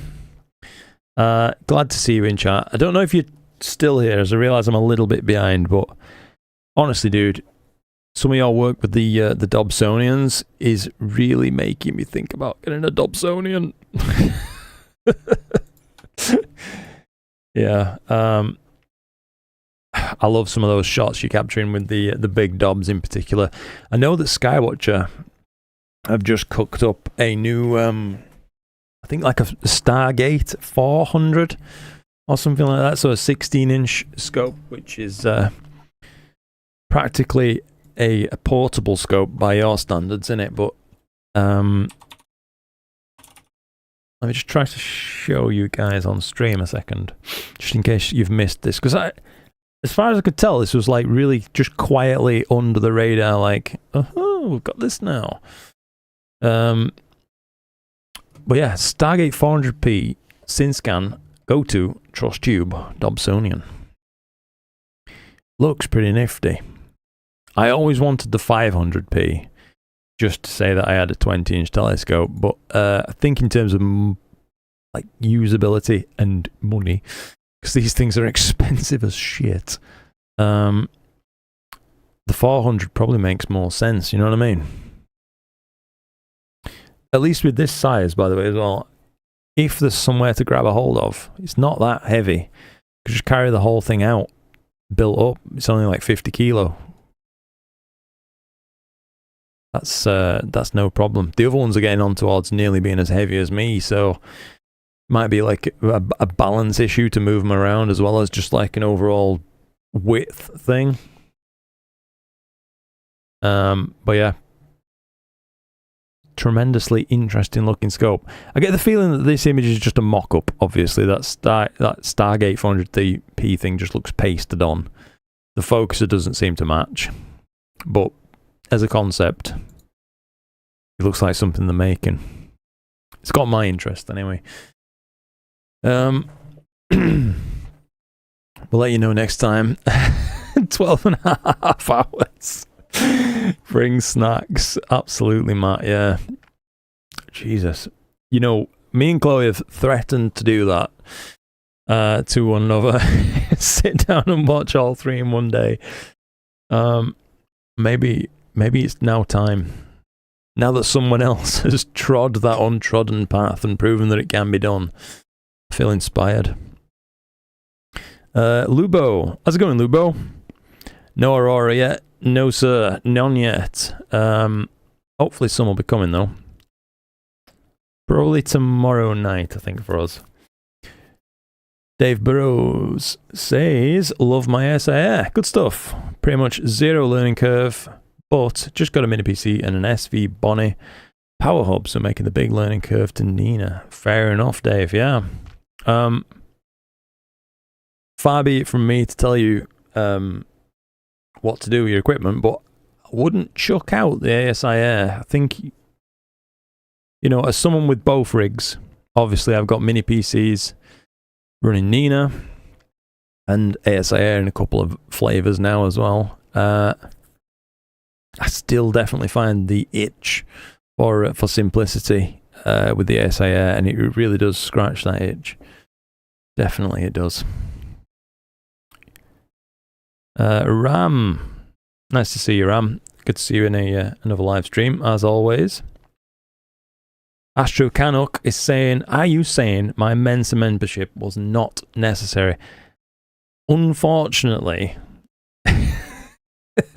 no, it's always necessary. What size screen are you using?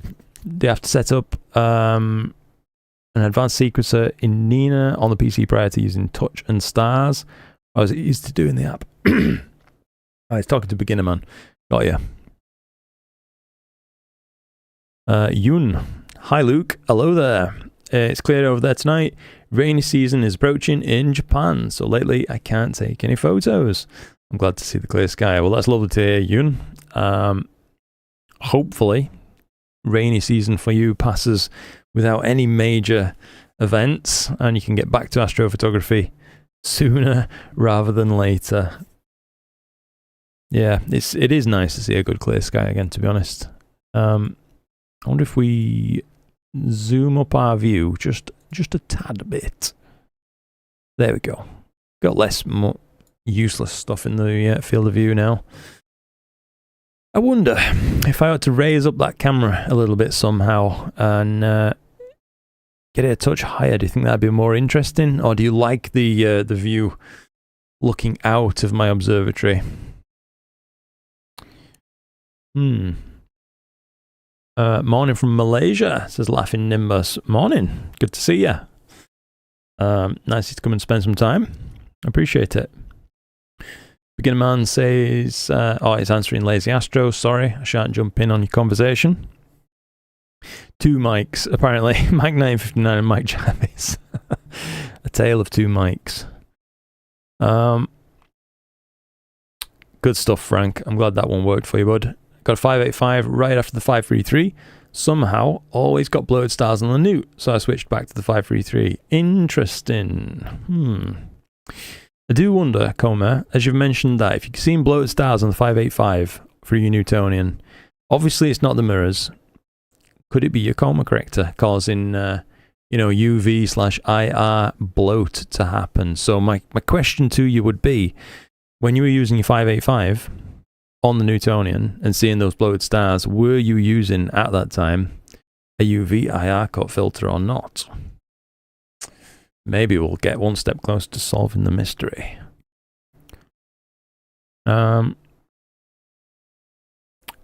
Luke, check your email. What filters did you use for the Cygnus challenge? Check my emails? I'll be honest.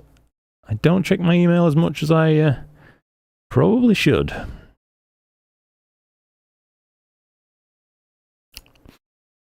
Oh, for goodness sake. What is it doing? Get off me. Yeah, I obviously can't do this on stream. It won't let me move it. Oh. yeah, that's very, very much annoying. But anyway, yeah, I'll check my email on another device. What filters did I use for the Cygnus challenge? Just the filters that are built into the QHY 585 mini mono, basically, mate. Speaking of, did you catch the newest Astro Biscuit video upload? I did, Frank, and it made me insanely jealous. No, but in seriousness, I loved it. He makes such good videos. You know, like, there's two sides to this. So as a viewer, I watch Astro Biscuit's videos and I think, this is absolutely sick. This is so good. And then as a fellow creator, I watch it and I just think, oh my God, what am I doing? I'm so crap at making videos. So it's like depressing in a way. When you see how good they can be. There you have it. The duality of man.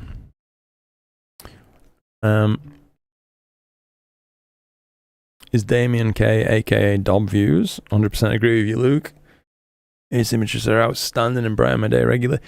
Dob Views, I don't know.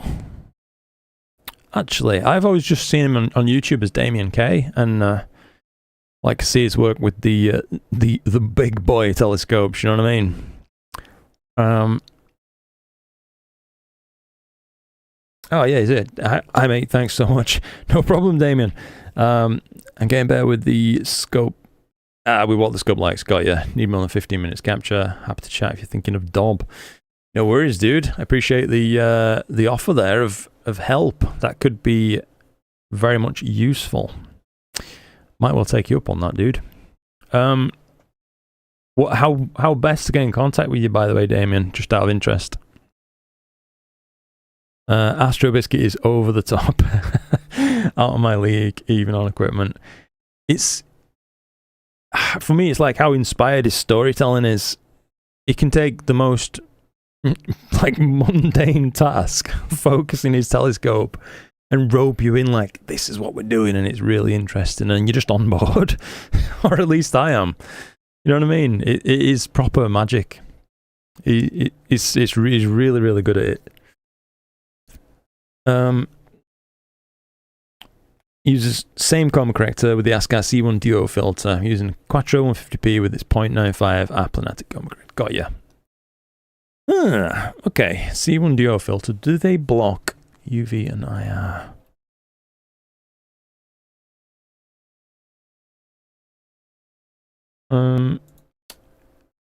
Yes, that they do appear to block UV and IR. So my hunch is wrong on that, which I thought you might have been seeing some degree of bloat due to a slightly like an, I don't want to say achromatic chroma corrector, but sometimes they can have bloat for sure. That's the thing.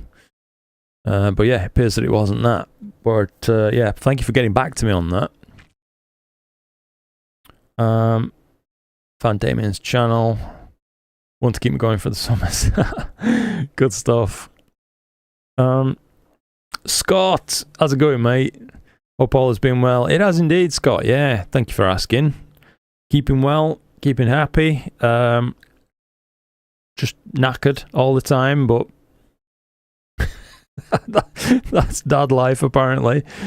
Oh, crikey, Scott. Thank you so much for that, mate. That's really, really kind of you, buddy. Appreciate it a great deal. Welcome aboard, new members: Supra, Peter Kirchick, Athol Bain, Orion Hartwick. Is that your name? Orion. What a name. And Stu the Alien. Christ, I wish I would call her Ryan now. That'd be absolutely sick. But yeah, no, seriously, thank you, Scott, and welcome aboard, new members. Try and get myself comfortable.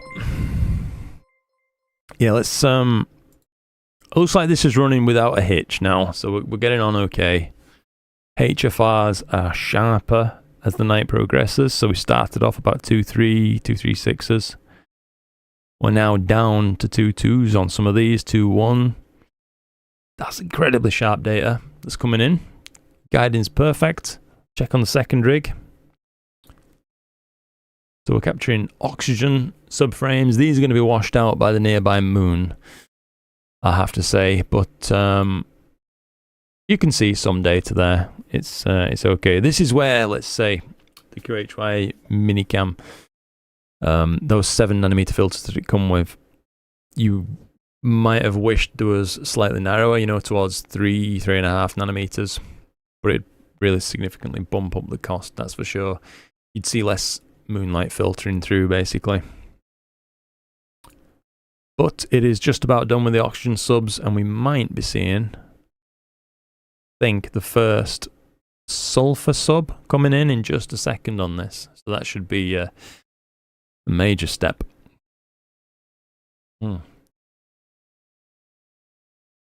God, my desk is just such a tip. There's just stuff everywhere. What am I going to do with all this? I need to tidy up and stop being such a mess. Get in there.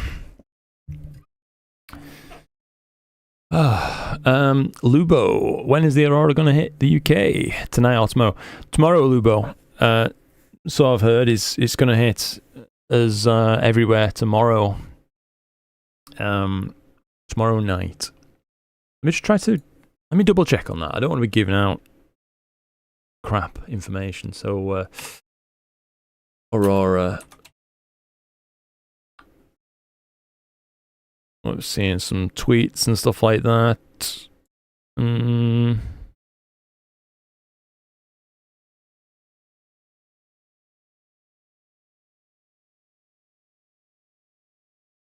Could spy northern lights as far south as Alabama. The Alabama Slammer. Damn.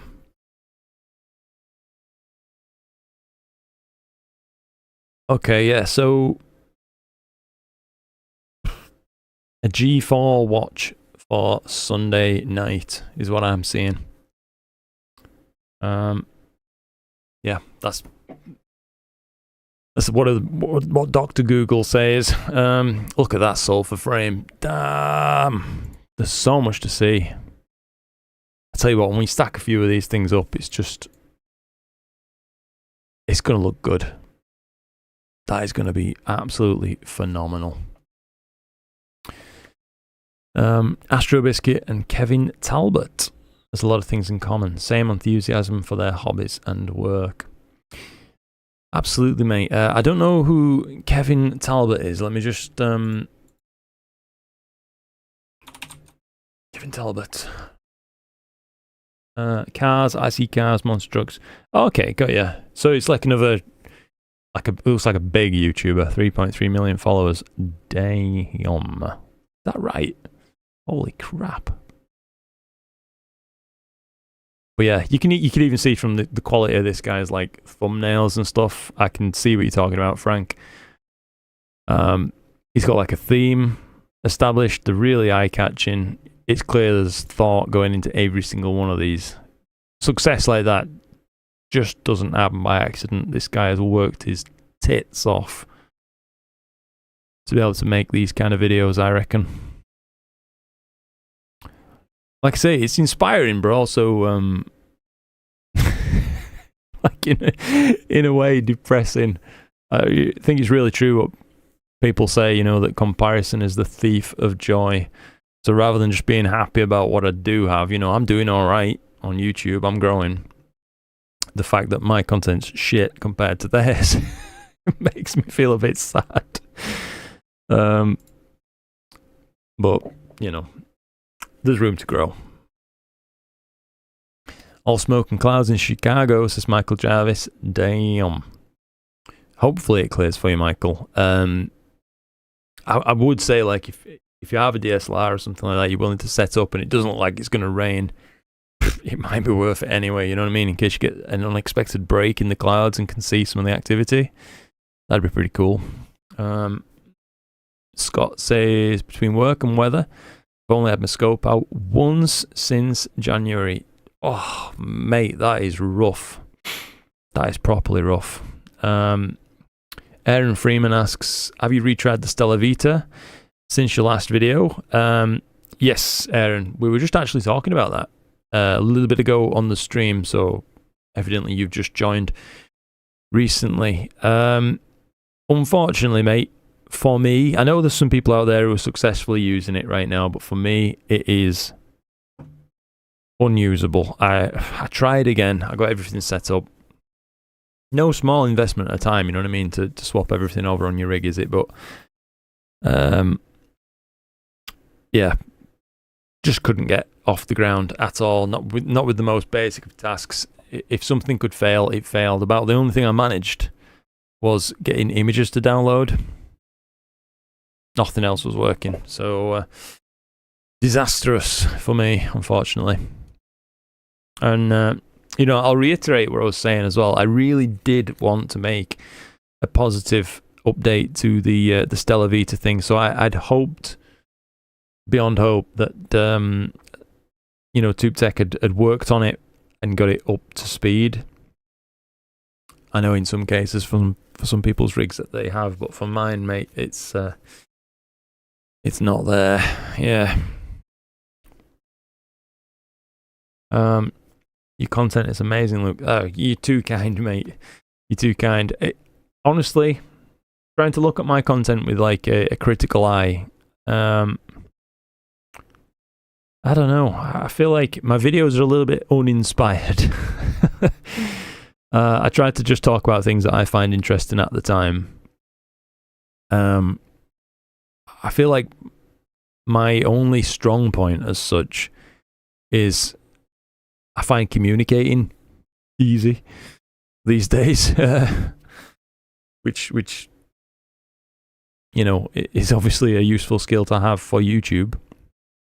But I could do so much more, I feel like, if I allowed myself more time between videos, you know what I mean, to invest into the process of building and telling stories through the videos and actually informing, rather than like digesting and unwrapping a problem on a video and working through it with people. But I know that there's two sides to that coin. Not everybody wants like an edutainment video, do they? So thank you, by the way. Really roundabout way of saying cheers, mate. Astronomy with Claire says, I met Astro Biscuit twice at the pass. Nice one. Twice I blushed like mad and froze up. Failed to even get a selfie. Facepalm. Claire. We met before at pass. And I don't think you asked me for a selfie. So shocking. Family is more important. And I think you have that both here on YouTube and obviously at home. Yeah, that's very fair, Mike. You're absolutely right, of course. One of the things I don't want to miss is making the most of this unique opportunity that I feel like you guys have afforded to me, you know what I mean? Like the core of the core audience. You're the ones who, you know, put in so much of the support and makes it possible for me to do this thing that I do. And as a result, spend a lot of time at home that I otherwise wouldn't be able to do, you know, if I was just doing a normal job, not something mental like YouTube for a living. I still can't believe that I get to do it. I'd see so much less of my son growing up, which I'd really miss. I really would miss it. So I'm trying to make the most of that while at the same time keep the wheels turning kind of thing on the YouTube side of things. It's a bit of a balancing act. But yeah, it's just been such an incredibly understanding, supportive community. You know, even like the people who are paying on Patreon and YouTube memberships and things like that. Nobody's jumping down my throat each month and saying like, where's my content? Make better content or something. Do you know what I mean? Everybody's just chill. It's really good. Because we're too embarrassed. Now you're coming with the excuses, Claire. It's all right. No, I know where I stand. Your content is so much easier to help me improve. That's kind of to say, Mike. I do try to just focus on that at the minute. Helping people through things I find interesting and sidestep potential pitfalls and, you know, just major time wasting aspects of the hobby that don't offer much overall to the experience. I don't think. I don't like grinding away, struggling to find solutions to stuff. If I figure something out and I think it can help other people, I tend to try to put it in a video or share it some other way.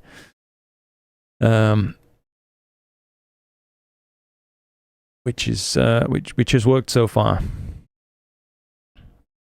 Didn't like the mistakes in Astro Biscuit's video. For example, phosphine in Venus can not only be made by the life, but also by lightning hitting the ground. It was at the end, just disproven. That's fair, mate. Yeah. Feel like when storytelling and getting people enthused in the hobby and you know, ideally getting more boots on the ground kind of thing, getting people motivated to the point where they're like, holy shit, I need a telescope. And then they join this crazy circus, you know what I mean?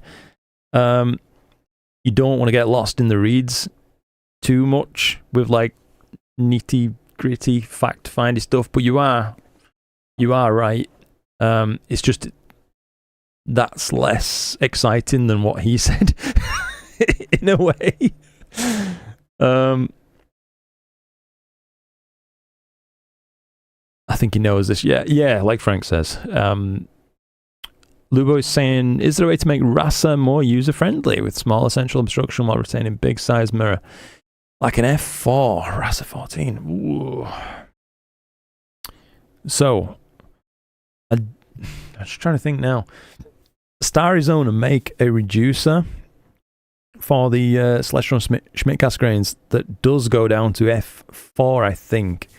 I'm not sure if it's called their Optec reducer. Is it Optec Lepus? No, that's a different thing. I'm getting mixed up. Sorry about that. I could have sworn StarXTerminator made an SCT reducer that is around about that sort of performance. Or potentially I'm talking absolute nonsense and I'm thinking of something else. That's also a possibility. I'm just browsing their site now. No, it appears once again I'm probably wrong about this, mate. It may have been a product at one point. I could have sworn I saw something, but right now I can't find it.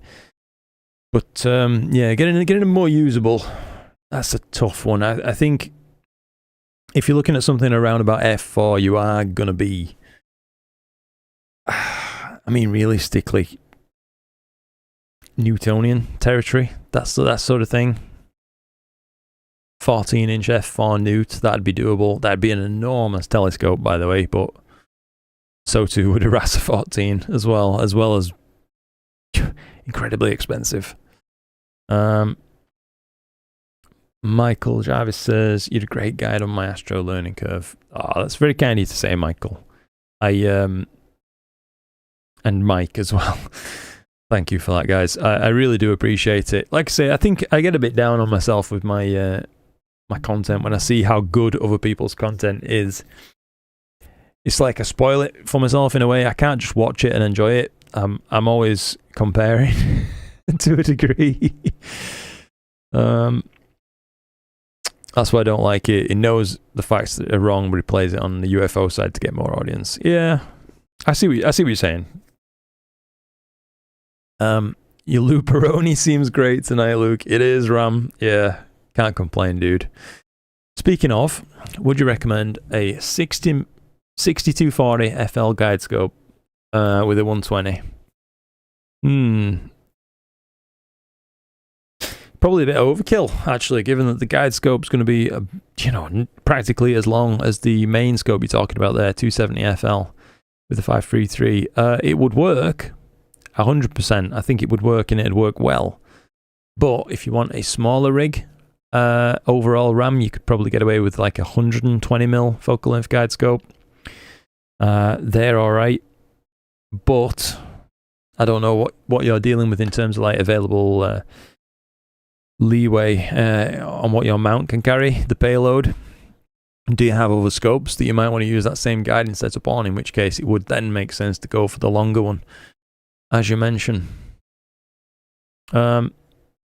Or an OAG. I've just seen your second message. Sorry about that, Ram. Seems like a stretch for myself, but I'm just sick of unstable guiding. Well, I hear that 100%. Yeah, there's nothing worse than going to trouble of setting up auto guiding and then it's crap. Or not what you'd hoped for. So OAG is nice. It's got a slew of its own issues as well, to be honest, but it's not perfect. But it does guide great when everything is set up. It's just getting it there can be a little bit difficult if it would be your first time using an OAG. I think for most tasks, you're going to get everything done that you want, actually, with that 60-240 scope. Most likely, it'll do the job. As long as there's no flexure on how you've got it connected to the rest of your rig. The limiting factor is really going to be, at that point, your mount. So if you've got a known good mount, you're off to the races at that point, buddy. Agree with everyone. Pixie Sight was unassailable. What a word! Unassailable. Before I came across your full fat videos. Oh, okay. Since then, I just use your tutorials. No nonsense and easy to follow. 2 thumbs up. Oh, you're too kind, Claire. Thank you. I know you're just trying to get on my good side after snubbing me for a selfie, but, you know, it's all right. All right. I'm joking, of course. Night Owl. Night Owl is not made for bigger sensors. Thank you, Lubo. That we're going to do my crust in, mate. The Night Owl. Yeah, I suppose they're not for big sensors, are they? Do the C14 at F2 point something as well, eh? So is that... What does the C14 actually go to with Hyperstar? Because I know that the C14 native is not an F10 scope, is it? I think it's an F11? Or am I talking nonsense again? Hang on. C14 Edge. Yeah, F11. So, why am I doing this off screen? I'll pull it across here so you can see. Sorry about that. Hyperstar. Well, I'll just click that one.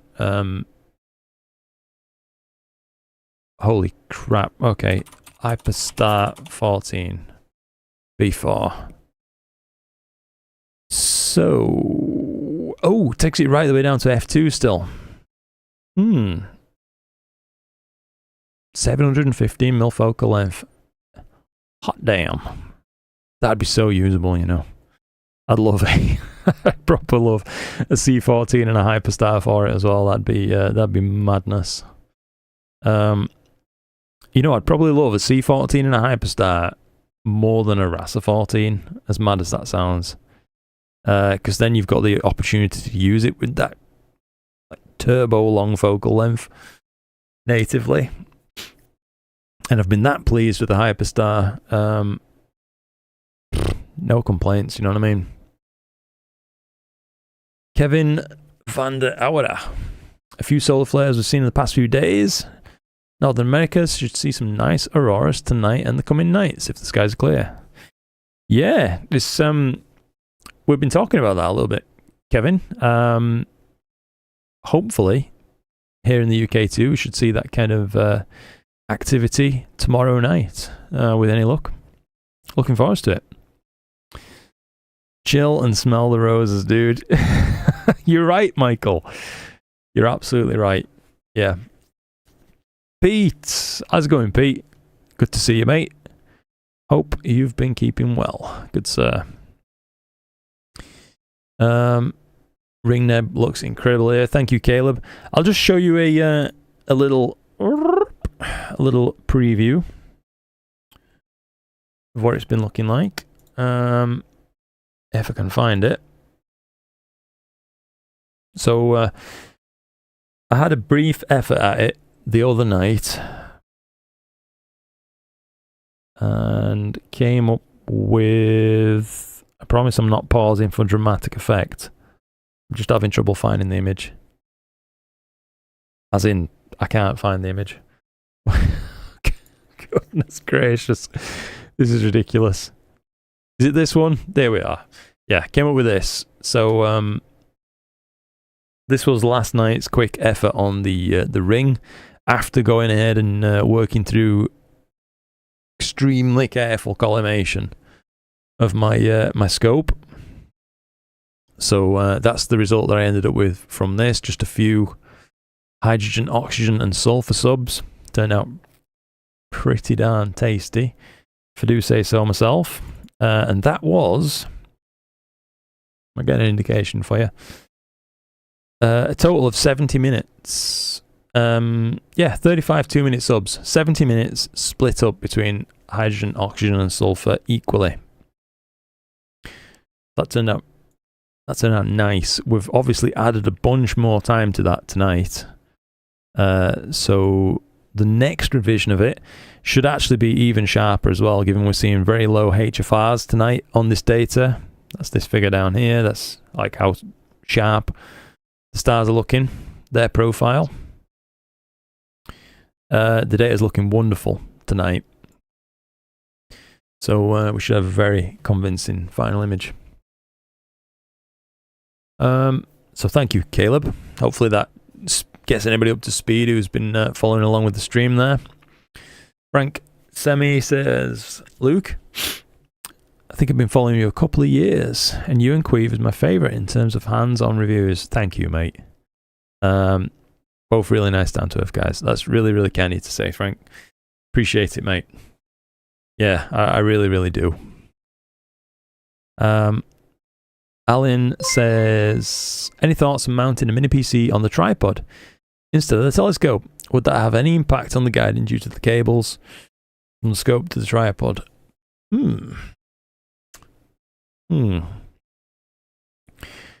My main worry, Alan, on that kind of thing would be you're then going to have cables running past inevitably what you use to go through your polar alignment procedure, you know, like your altitude and azimuth controls on your wedge, which are major snag potential. So that'd be the main thing that would put me off that kind of approach, unless you had like a cable hose, one of those things that makes sure they have to run in a certain direction and keep well away from stuff. That could be alright. Oh, crikey. Pete. Pete. Jeez Louise. 50 memberships from Pete. Holy crap. Thank you so much for that, mate. That is, that's wild. Really, really appreciate that. And Casey with 10 more. Jeez, Casey, dude. You already gave some earlier. Holy crap. Damn, thank you guys. That's, hand on heart, you know, I appreciate you guys so much. I really, really do. Thank you. Pete deserves to be a mod. Yeah, if Pete wants to be a mod, Pete is a mod. Just say the word, Pete. I don't want to give you a job that you don't want, though, mate. But yeah, absolutely. Just doing my best to catch up with chat a little bit more. So yeah, that'd be my thoughts on PC routing. Just like a higher chance of snag hazards coming into play, basically, with it mounted to the leg, but it does get the weight of the mini PC off the rig. But on the other hand, if your rig is so overloaded to the point where the mini PC is the straw that breaks the camel's back, you might be best off finding another way to go about things, you know what I mean? Trim some weight off elsewhere. But yeah, it's good that you're thinking about these things, you know what I mean? Mick, how's it going, Mick? Really good to see you. Ram says, I've got 120mm focal length for guiding currently that I'm using. Weight is not an issue. I'm currently using an AM3 and way under the weight limit. On some days it guides well, on other days it just goes bonkers. Interesting then, Ram. So your mount should be more than up to the job, from what you're mentioning there as well, especially. What tripod are you using, Ram? I will say, if you're using any sort of a decent... You're saying you're using quite a short focal length refractor, but what's its wind profile like when everything's built up? And if you're using like the TC40 carbon tripod, on a light mount, on that light pod, even a small breeze could push things around notably, I would say. I've certainly found that my AM5s guide better on the tri-pier, the aluminium pier, than they do on the TC40. But yeah, are you sharing the data on this, Luke? Might be a fun one to process. Yeah, if you're interested in having a look at the data, mate, I'll make it available for sure. Astronomer with Claire, night all. No night, Claire. See you in the next one, hopefully.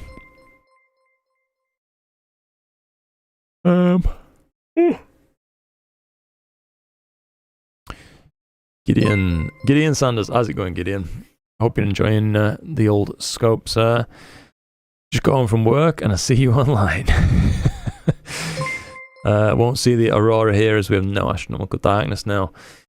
I do wonder, Pete, you know, is there a chance if the aurora is as bright as it was last year around about the same time, would you still see it anyway, you know what I mean? I reckon we'd see it here. Let's just see. Very nice, Luke. Great field of view. Thanks, Mike. Yeah, I think it's gonna come out nice. Is this once we crop it down to like a widescreen field of view? I think we'll be onto a winner with this.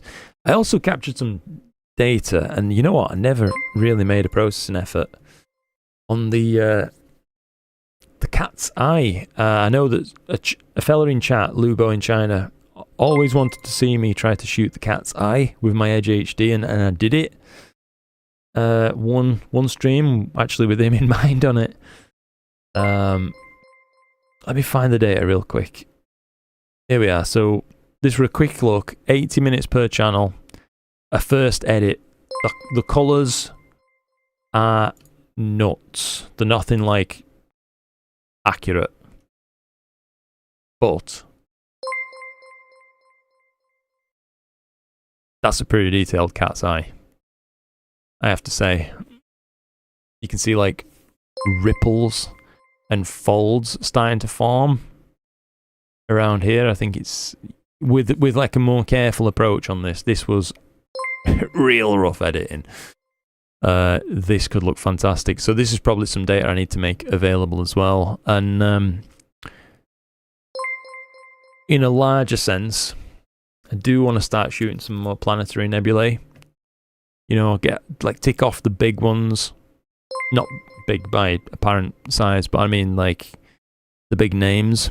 Cat's Eye, the Ring, Dumbbell Nebula, etc. Start working through and maybe make up a bit of a catalogue of planetary nebula images that I've captured with this rig. But this was the Edge HD at 2800mm with the 533 mono. And that's what it looked like. That's just a close-up of the core only. But yeah, some careful editing and that could look damn good. Lubo, just mentioned there, is this the Edge HD 11? Amazing. It is indeed, Lubo, yeah. Edge HD. With the reducer, I should say, Lubo, as well. So this is the 0.7 times reducer and a 533. And this is the kind of field performance we're seeing. It looks mighty convincing. Thank you again, by the way, Pete. and Casey, incredible. I really mean it.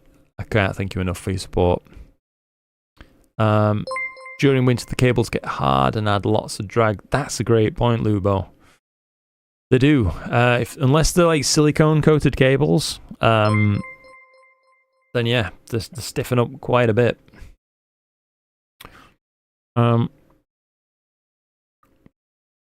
Oops. Just trying to catch up with chat. 60 memberships, only 74 in the chat. What are the odds to not get one? I don't know how it works, you know. How it divvies them up. First time here, says Milo. How's it going, mate? Nice of you to come and choose to spend some time in the stream. I hope you're enjoying seeing what we're up to. Just spent an hour mounting a damn power strip. Couldn't find the perfect screws. Oh, I've been there before, mate. Yeah. Just trying to think now. Last power strip I mounted, I ended up using plasterboard screws because of the same issue. I couldn't find anything that would work well. Some people who aren't on stream can get one. That's right. Yeah, what Brody's just said there. I'm not exactly sure how it puts out those gifted memberships, but yeah. Pete is the man, indeed. Tripod is a carbon fibre one that supports 20 kilo. I'm gonna get the TC40, but I'm not sure if there's something better for the price. Ooh, let's have a look then, Ram. What's the rough cost of the TC40 tripod? 342 quid here in the UK. Okay. So if you're going to use a TC40, realistically, you'll get away with your scope as is. But if you're going to use any longer scopes, you're going to need to add to the cost of that a peer extension. Although I do believe you can get hold of a peer extension a lot cheaper than this by looking around on like AliExpress or something like that. Just saying. But I do believe Starfield Tri-Peer. No, that's maybe too much cash in it. $649. It's a big step up in cost. Although I'll be honest with you, it is a better product. I've got one. It's just like a rebranded one. This is the Altair Tri-Peer, by the way. I've got one out in the observatory there. It's a pretty good bit of kit. No real major complaints about it. Your scope, or rather your mount, will guide better when attached to something as rigid as that. And as you can see, you're not going to need a peer extension, even with like a pretty long refractor. So if you do end up at some point changing scopes and get a really long scope for your AM3, you're not going to be looking at an upgrade. But maybe that's going too far. I don't know. I just wanted to make you aware of that as an option. But yeah, hopefully that's useful info for you, Ram. But it might not even be the tripod, I suppose. If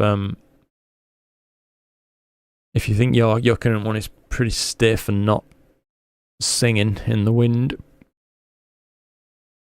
Beginner Man says, okay, so my fourth and final edit of M81, M82 is done. Not great, but it's the best I can do. Hopefully someone else can do something with my data on Discord. That's cool. Yeah, I said I were going to look at the Discord, then I've just absolutely not done that tonight. Sorry about that. I feel like I've been playing a bit of catch up with chat, you know what I mean? No bad thing. Dare I try a bit of pot noodle now? It's clock cold. This is going to be... Oh... like tar. You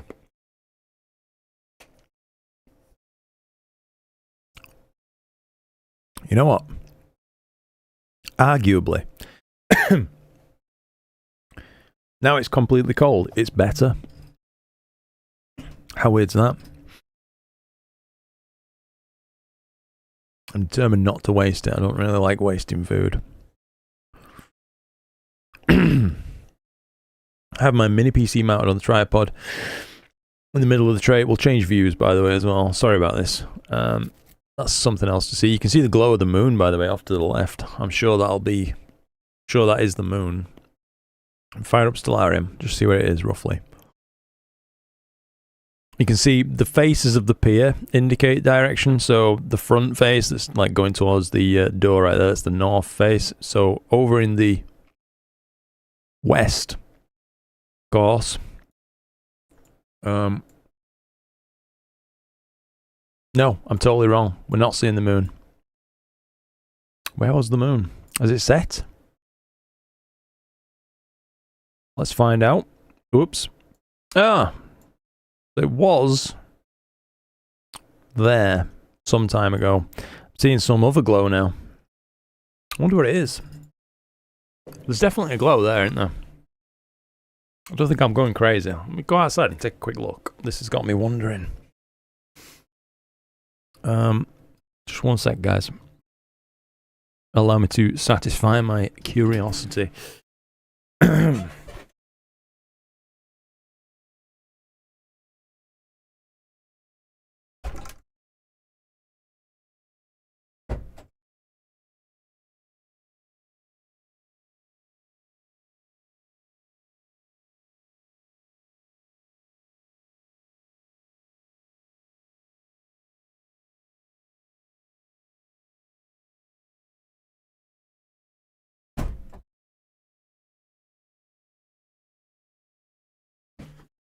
Jeez, just some very general sky glow.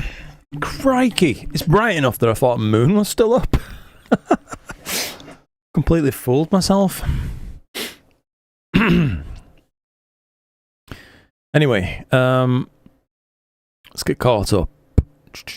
Matt Bryant says, I have my mini PC mounted on a tripod in the middle on the tray, and long cables that drift free with no snags when manually moving the mount to test before imaging. Okay. That's fair enough. So you can see I've opted for like a long cable solution to mine, and I've semi bypassed the issue by having, so like down here where this thermometer is, that's my PC for the Edge HD, and I've got one cable going up to the telescope which terminates in a USB hub. Basically, and that's what I hook everything into. So I've only got to worry about having one drag-free cable. It's worked out okay so far, but I don't feel as good about it as having the PC mounted directly on the telescope. It's just I'm too lazy to solve it. I shan't look for another excuse, that's the truth. Lubo says, warning for TC40 users. Make sure your bottom caps / spikes are screwed in properly. They can add to the wobble. True. Yeah. I've kept the rubber caps on mine, but I do wonder sometimes if I'd get better results with the rigidity kind of thing that the spikes offer. Enjoying the old scope, yes. You also put a fair amount of clouds in the box. Sorry, Gideon. Those are the rules. I don't make them. You know what I mean? You get a new scope, you get clouds. It's that's how it is. You might look at an inverted leg carbon fiber tripod. Nearly broke my microphone arm. Thickest parts of the leg are at the bottom and get 2 meters high. Weird. Inverted leg. Is this a real product?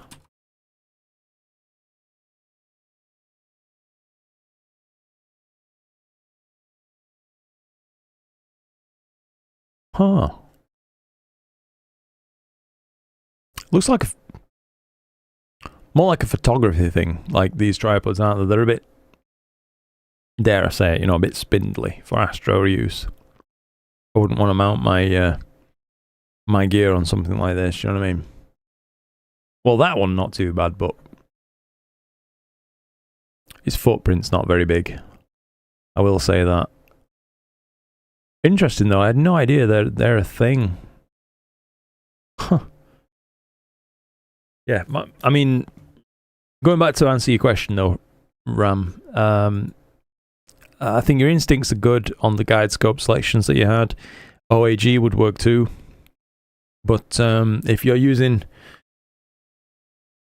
you know, a tripod that could be described in any sense of the word as you know, less than rigid or a bit wobbly, that's where I'd be looking at making the changes first and foremost, because plenty of people have, you know, 120mm guide scopes and guide just fine.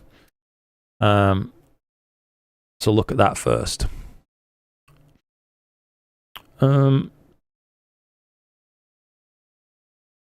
Also think you can get a tripod bag that straps to the legs and you put stuff in. Yeah, weight it down with like a ballast strap or whatever the term would be. When I have something decent to present, I'll post it online. Good stuff, Gideon. I approve, says Lubo. I realise I'm actually a friggin' mile behind, aren't I? Catching up to the cat's eye stuff now. It's a great cat's eye. One day for me, I'll get there. Rigs are put up for the summer. Still trying to clean up guiding and also need a colimation. That's fair, Mike. Yeah, well, I don't know if you were here, Mike, when I mentioned what I did this time for colimation. So I worked through my normal routine of colimation using, you know, an out of focus star. This time, with it being a mono camera, I decided to do it all in the red filter, as that's less affected by the scene, as we saw in Astro Biscuit's most recent video. But yeah, all jokes aside, it did make seeing the diffraction pattern a bit easier. So I focused on that, worked my way through, and got what I thought was a very nice colimation result. I think it was this screenshot. High levels of concentricity. And then I followed that up with a check in MetaGuide as well. So MetaGuide is really sensitive. You do that on an in-focus star, and that agreed. So when you get two tools agreeing that you're in good colimation kind of thing, or two methods rather, more accurate to say, I think that's a good indicator. I will say, my Edge HD, given that I don't have to move it around, it just lives on the mount. It holds colimation like a dream. So now I've tweaked it, I'm probably not going to have to touch it until I change, like, rig somehow. Pretty good there, so it's colimation stable. Oh, and when you're colimating, Mike, as well, I know I've talked about the Schmidt-Cast screens and always finishing focus with the counterclockwise movement. That goes absolutely so for colimation too. So if you're going to collimate one of these scopes, before you make any adjustments to colimation, make sure you've applied pressure against gravity, if you like, with those focuser threads by moving counterclockwise. And I think that's about it. Nice image, thank you, Brody, as well. You can see how the 120 is doing in its new home, Gideon says. That's good to hear. I'll definitely check that out, mate. James, nice to be able to attend a live stream again. It's been too long. Indeed, mate, yeah. I've wanted to do streams and stuff. I've just been too knackered. I'll be honest. We ain't had that many clear skies, and I've just been knackered all the time. But yeah, it is good. It's nice to be able to do one again with you guys and chill out a bit. I just I got, like, you know, Chloe and Felix tucked in bed and thought, right, it's clear, it's time. Let's do it. You got the peer extension, Gideon. Nice one. That's good to hear.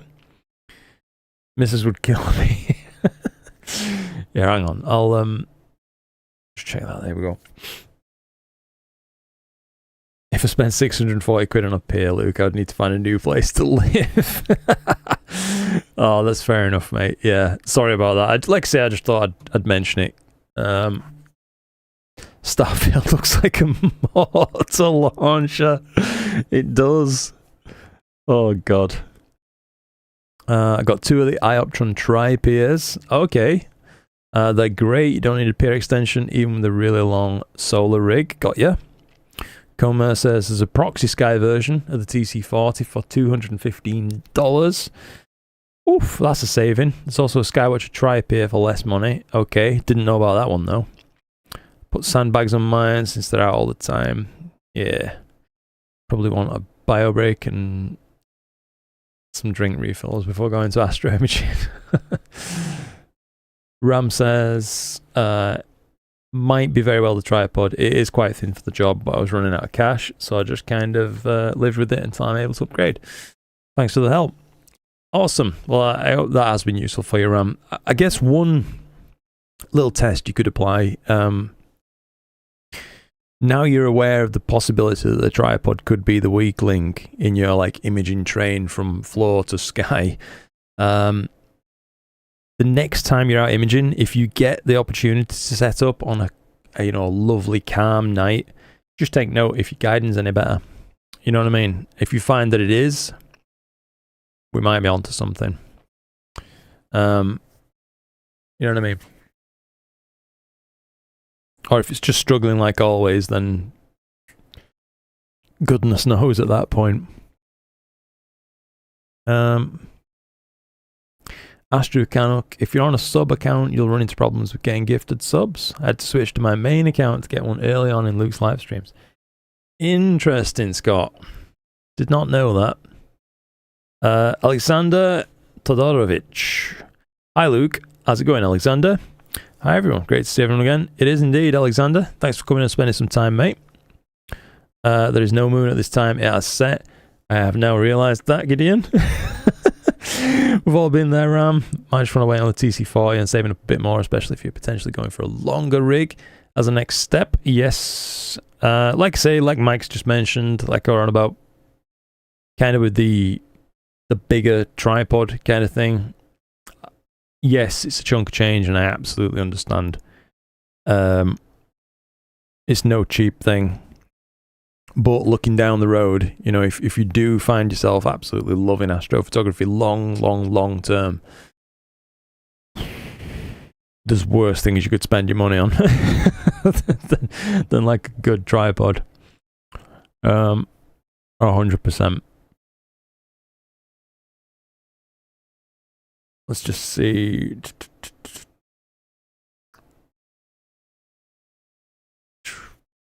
Ouch. Still awaiting my partial refund from customs. Oh, I hope that comes through for you, Gideon. Yeah. Some of the inverted tripods support up to 40 kilo at 1.6 meters. Jeez. It's one of my considerations for a travel tripod as I head back to Africa this winter. Well, that's interesting, mate. Yeah. I'm just, I don't know, a little bit concerned about using like photo rated gear for astrophoto, that's all.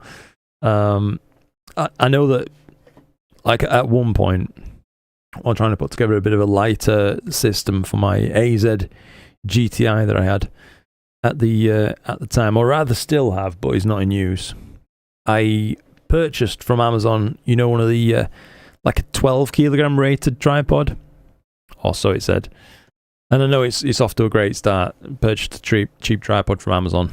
But man, I wouldn't have dreamed of putting 12 kilogram load on it anyway.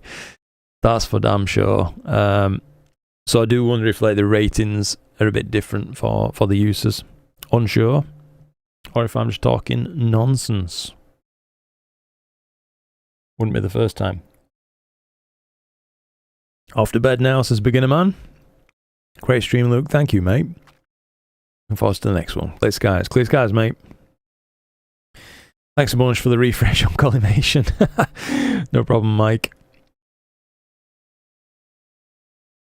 Also ordered a Losmandy plate. However, in my infinite wisdom, I ordered the William Optics one. Turns out that it does not fit. Oh, that sucks, mate. Sorry to hear that, Gideon. Posted 6 hours on the dumbbell in Discord. Nice. It's funny to see this community of rankings. Is that a new YouTube feature?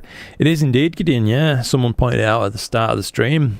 Enjoying listening to this while I go through processing my images from last night, says James. Nice one. Makes it a bit less lonely. Indeed, mate. Yeah, we're all one big happy Astro family. Glad you're enjoying it. That is... Oops. That's all I'm going for with these streams, you know what I mean? I want it to feel like we're just chilling out and having a good time. Right. Let's check in on the second rig. If I could remember how to navigate my PC. That's the last sulfur frame. The sequence is finished. Damn. I think, by the way, we are nearly at the night's end. You can see we're going to start to break now into dawn, effectively, at 2:17. So I can probably shelf that rig. I'll tell you what, how about we do this for a little bit of fun, just 2 seconds, before we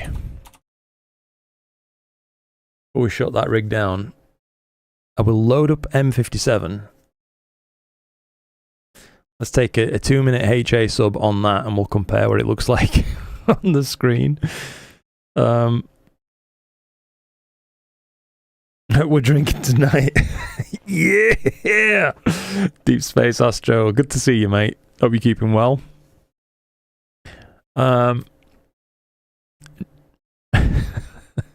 And I'm all caught up. I am indeed, Gideon, yeah.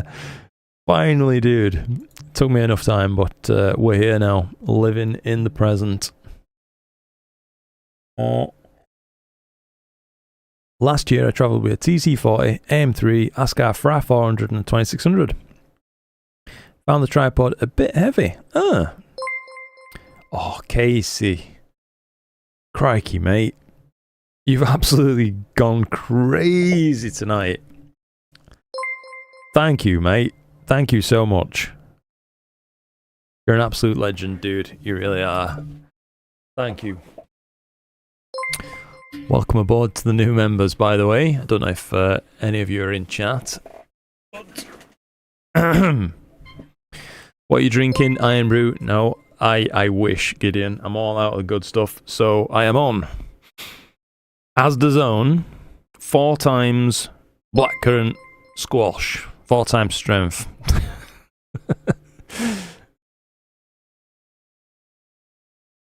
Living the glamorous life of a YouTuber, you know what I mean? Everything's extravagant, even down to the 5 pence per glass drink. I'll tell you what though, it's cheap but it's nice. Can't knock it. Helps me get some more water down me anyway. Oh, crikey. Thanks again, Casey, mate. That's balmy. I really do mean it. You've been a massive supporter of this channel for a heck of a long time.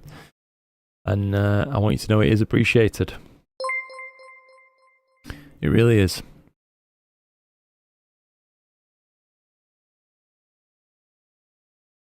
Oops. Right. I slewed this. Did I manage to land on it? I did. Way.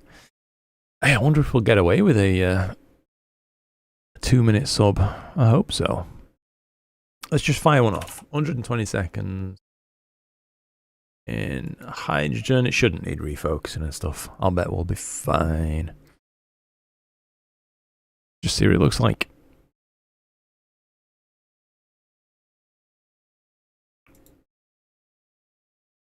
After that, I wouldn't mind seeing what the Witcher's Broom looks like, just as a test shot as well.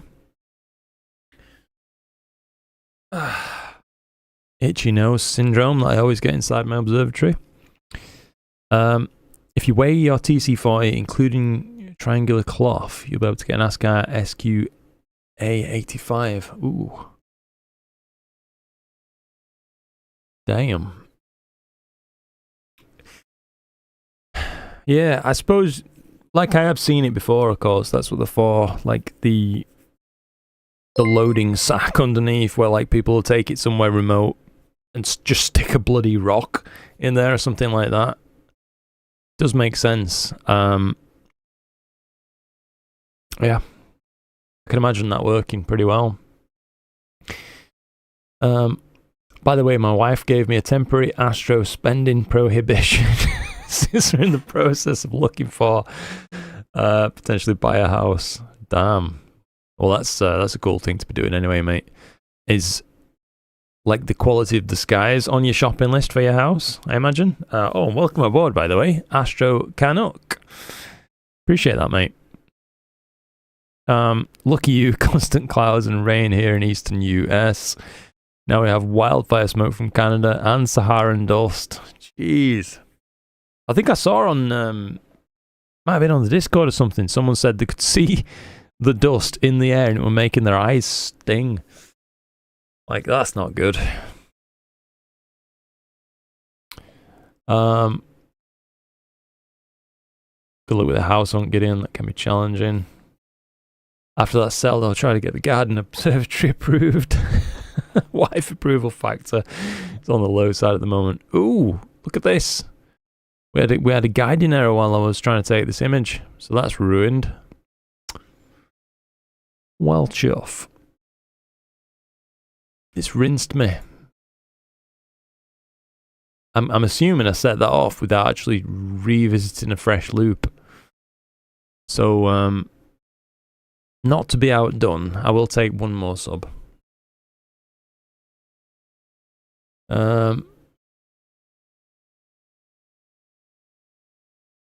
Might go up slightly. Oh, might also go down in sky quality. Ooh. Depends on what we choose. Yeah, I know that if I were going to try and live elsewhere, mate, it would be on the list of things to be looking out for sure. Do you know what I mean? Some better quality skies. I feel like that'd be a pretty big boost in quality of life because it's one of my great frustrations. Just how shit the skies are here. But I don't know, maybe it's one of the things that makes the content that I'm making on the channel a little bit more relatable, because let's face it, probably most of us have got pretty shit skies, so I don't know. Maybe it's a good thing. I really don't know. Currently in a ball 6, could go to a 5 or a 7. Stay away from 7. Ugh. Yeah. I think I'm in a very low 7 now, to be honest. As I've talked about before on previous streams and stuff, it's actually improved.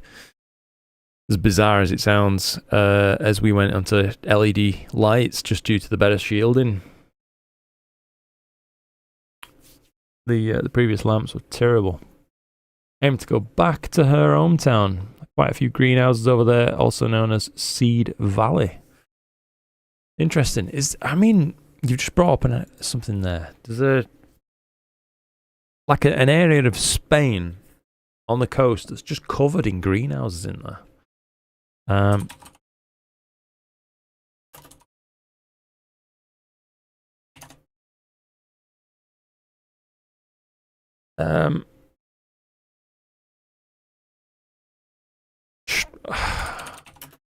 Google Earth.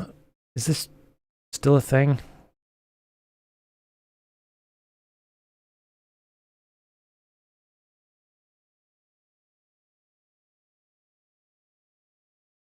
Hang on.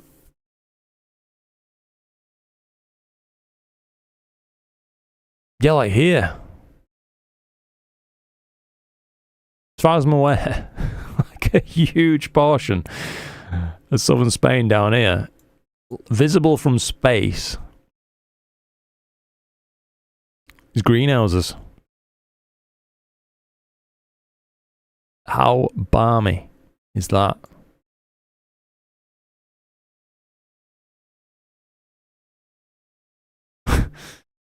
Imagine living in El Ejido and trying to do astrophotography. You're absolutely stuffed. Might as well just sell your rig at that point. Anyway, that was a bit of a random diversion, wasn't it? We got that sub. It looks good. I have to say, clearly we are a little bit resolution limited as to what can be picked up. But I imagine if you drizzled this, it would actually end up pretty damn good. Now, I did want to see NGC 6960 before I park this scope for the evening. Near Almeria, not that bad. Where we go? Ah, fair enough, mate. Yeah. Very pleased with my current bottle 4, says James. Looking forward to my new house in bottle 2. Oh, jeez, that'd be something else, James. Could you please persuade ZWO to create a 533 duo for us poor Celestron owners? I wish I had some purchase, mate, with ZWO. Yeah, a 533 duo, eh? Be a pretty interesting camera. Do you particularly like the 533 due to that square form factor, or is there some other reason?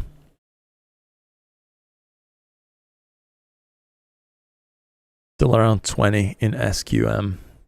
Oh, is that where you go? All right, sorry. I wonder what that area around Almeria is it you're saying? Is in light pollution map. Hang on. Just. Oh. You know what? Not as bad as I thought. It's the same spot, isn't it? Bad, but you know, nothing that I'm not used to, kind of thing. This reminds me, you know, it's been a while since we've had a game of GeoGuessr on the stream. Maybe it's time we fire that back up again at some point. I know a few people enjoyed that one. Alright, let's crack out a 2-minute sub on this. I'm expecting to be blown away by this. So we'll have to see. Central obstruction, RNA 4/3 sensor. Huh. For the hypothetical price of a 533 Joe, you're probably better off just getting a regular 2600. That's pretty fair to say, yeah, to be honest. I mean, you know, as he's just mentioned, actually, for the hypothetical price of a 533 Duo, I wonder how far off you would be just putting together your own 533, like, sort of Duo, by bunging on a 220M and a guide, an off-axis guider, you know what I mean? Almeria itself is 8 to 9, and it's not a huge city. Got ya. Yeah. Image circle is the restricting factor for you. Okay. So which scope are you using, Lubo, by the way? I'm just trying to get a picture of where you're at with your gear kind of thing.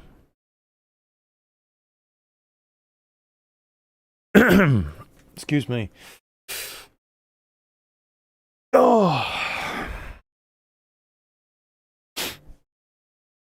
Speaking of cameras, if that $799 USD for the 585 Air is true, that's a very good price. Holy shit, is that where he's coming in at? You know, I felt absolutely wounded when I saw all the videos of people reviewing the 585 Air. No contact from ZWO to fill out with me. I don't think they'd fill out with me, but yeah. $799 here in the UK, yeah. Holy shit, dude. That's so much camera for the money. That's so much camera. What's a 585 MC Pro on its own? So that's 620 quid. ZWO off-axis guider, 120-ish quid. ZWO 220 268, and ASI Air Mini 215. That's a steal. Jesus, you know what? The thing that really confused me about this camera though is why on earth have they put the guide sensor along like the short edge of the the imaging chip? Wouldn't it make more sense to be going along this side, surely, than the guide sensor is going to be, you know, closer to the center of your imaging circle on any given telescope. Like this, you can see it's almost getting clipped by the threads on the faceplate. So I don't know. You're not going to be able to use this with like an M42 accessory or something, I would have thought. But honestly, at that price point, I think I can forgive some weird goofs. There's got to be a reason for it, because ZWO aren't stupid, are they? You know what I mean? It's not like they won't have thought about it. So it's just, why has it had to go that side? I really don't know. Oh, mate. Look at that. 1 2-minute sub on the Witcher's Broom. That looks so good. Holy shit. Oof. Dude, I wonder what this region would kind of look like with the Edge HD now as well, if we just like... I'm just going to loop a few of those actually. Why don't we find out? That's what this is for, innit? I'm done with my my shooting of this target. Let this frame come in, and then we will go check out NGC 6960. I'll slew to it. We'll stop this sequence now. NGC 6960. Let's check out side by side what a 2-minute sub looks like through a big f7 telescope.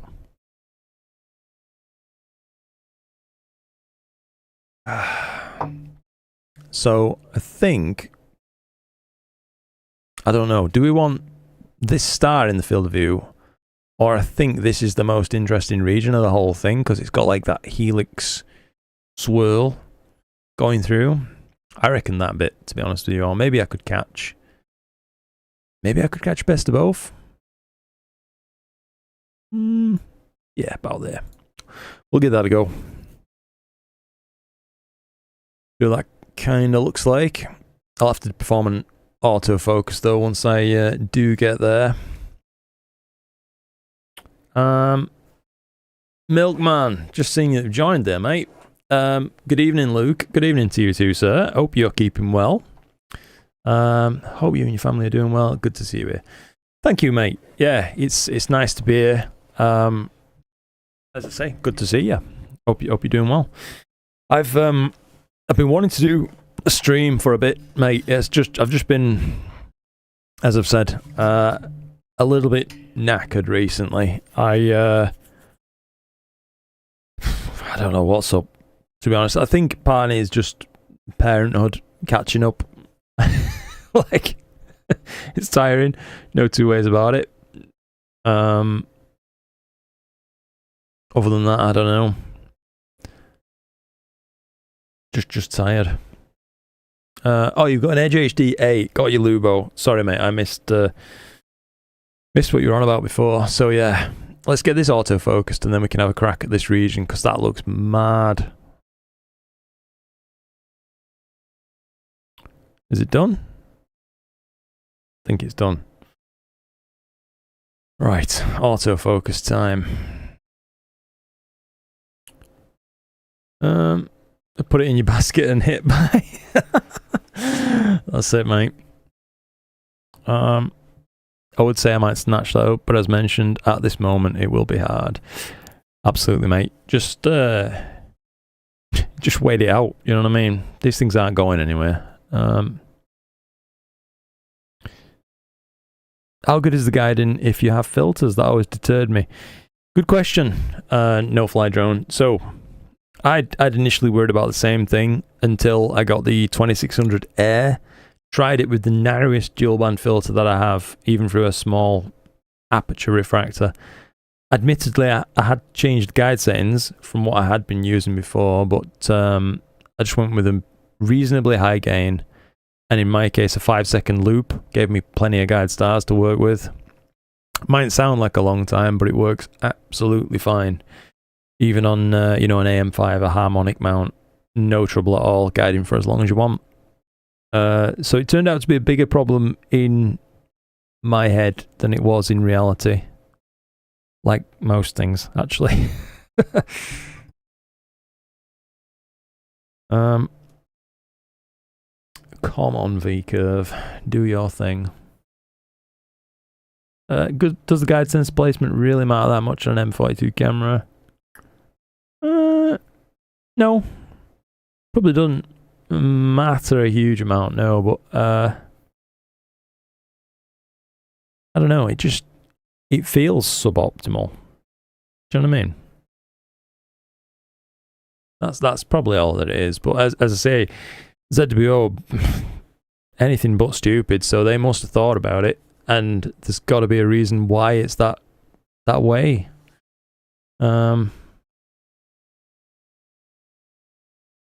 Hopefully put out a 585 mm. That'd be an attractive camera, I think, mate. Manos says, hello there, Manos. Just finished my veil sequence and am now capturing my darks. I'd love to hang out with you for a bit. Awesome, mate. Yeah, well, I'm just wrapping up my imaging session, basically, Manos. But as it happens, I'm looking at a portion of the Veil Nebula now before I pack things up, kind of thing. I just want to take a couple of little test exposures, have a look at a region of the Witch's Broom, see what that looks like. Oops. It's about what I paid for my 585 when it came from TubeTech. That's fair, mate, yeah. Currently ball 5 says Astro Canuck, but ball 2 is 30 minutes drive east into farmland. So you don't have to drive for very long there, do you? Queeve said something similar when he was with Simon, but I don't remember an answer. Interesting. Maybe ZW was just reusing 2600 Duo and swapping out the sensor as easy as possible. Hard to say, innit? Hard to say. Venus is rising right now. Beautiful. Superb. Missed my question. Oh. Hold on. Quite possibly I did, Casey. Let me just scroll up a bit, mate.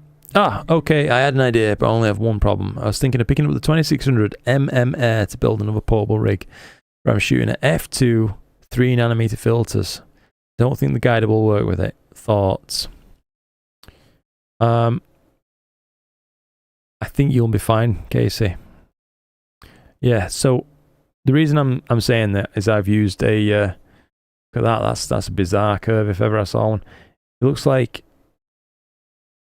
47231. We'll move it to that right there. That'll be fine. We'll take a shot. Yeah. So I was using the 2600 MC Air, Casey, through a dual narrowband filter, which was 3.5nm bandpass. Admittedly in 2 bandpasses, so hydrogen and oxygen. But I was finding loads of guide stars on my rig with the 5-second loop, quite high gain. I'm not gonna say to you that it's like swamped with stars like an off-axis guider in the traditional position would be, which is better in terms of usability overall. But it's incredibly neat and tidy, and it does work. So, yeah, you're shooting at f2 3nm. My only other question to you there, Casey, is shooting with the 3nm bandpass filter at f2 sounds like a recipe for bandpass shift becoming a problem, by the way. Typically, I've understood it to be the case that if you're going to use a very fast optic like f2, like you're talking about, you're probably going to want to use a slightly broader filter, one that's pre-shifted as well.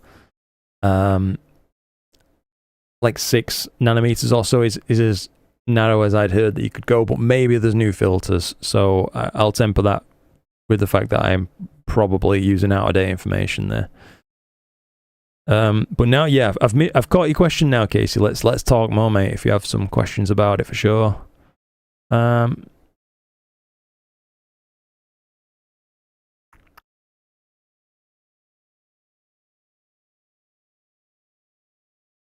Let's just see. I've always just preferred independent guiding. Keep that in mind. Yep.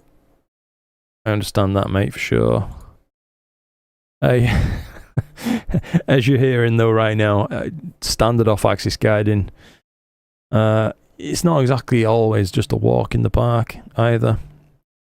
It can play up. So this is the subs from the other rig. That region looks awesome, dude. I mean, if you stacked a few of those up, that's gonna look balmy. We've got 5 right there. I'm almost tempted to drag them across and stack them up real quick. Just to take a look, you know what I mean? Shit. They really are nice. Probably our own OCD, because I find it strange placement as well. Yeah. Yeah, quite possibly, Gideon. Quite possibly. I mean, it might have just been like an engineering problem, and the easiest solution was to not worry about it. Because it'll work either way.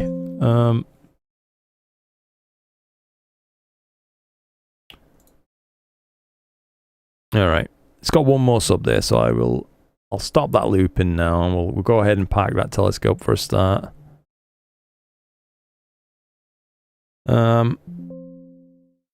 Stop the guiding. As we're getting into dawn now. I'll copy across those subs, and maybe we could have a swift look at those, you know what I mean?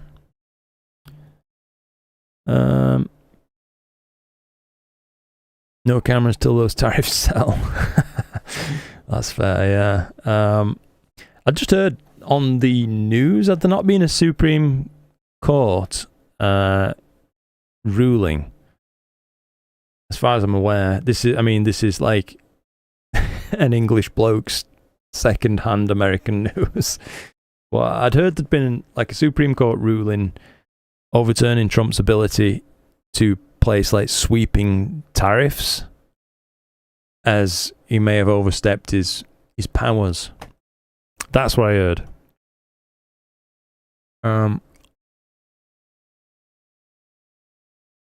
May I have a hospital to build in Barry? Any idea where the local DSO nuts hang out? Oh, sorry, you're talking about Canadian things. Hashtag just Canadian things. M101 or Whirlpool are horrible to find a guy in stars on an OAG. Got ya. Okay, Casey. So the Bada 3.4/4 nanometer. I forgot to add that part. Pre-shifted.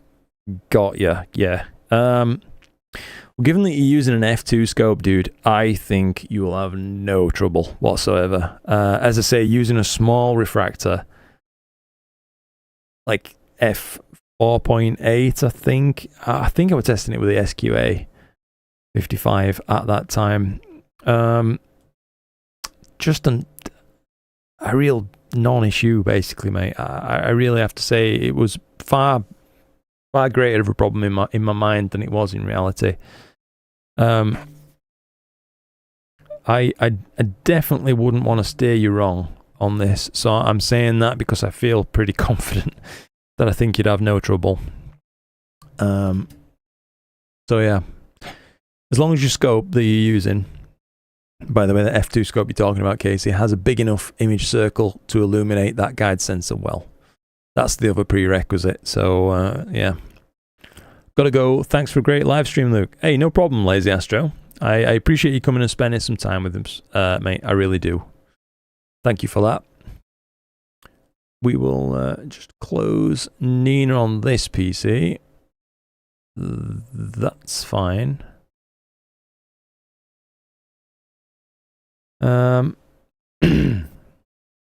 Right. Let's jump over to the other rig and see if we have the usable shot. We do. Holy shit, look at that structure. Oh, what's going on? That's so detailed. Wow. Wow. Wow, wow, wow.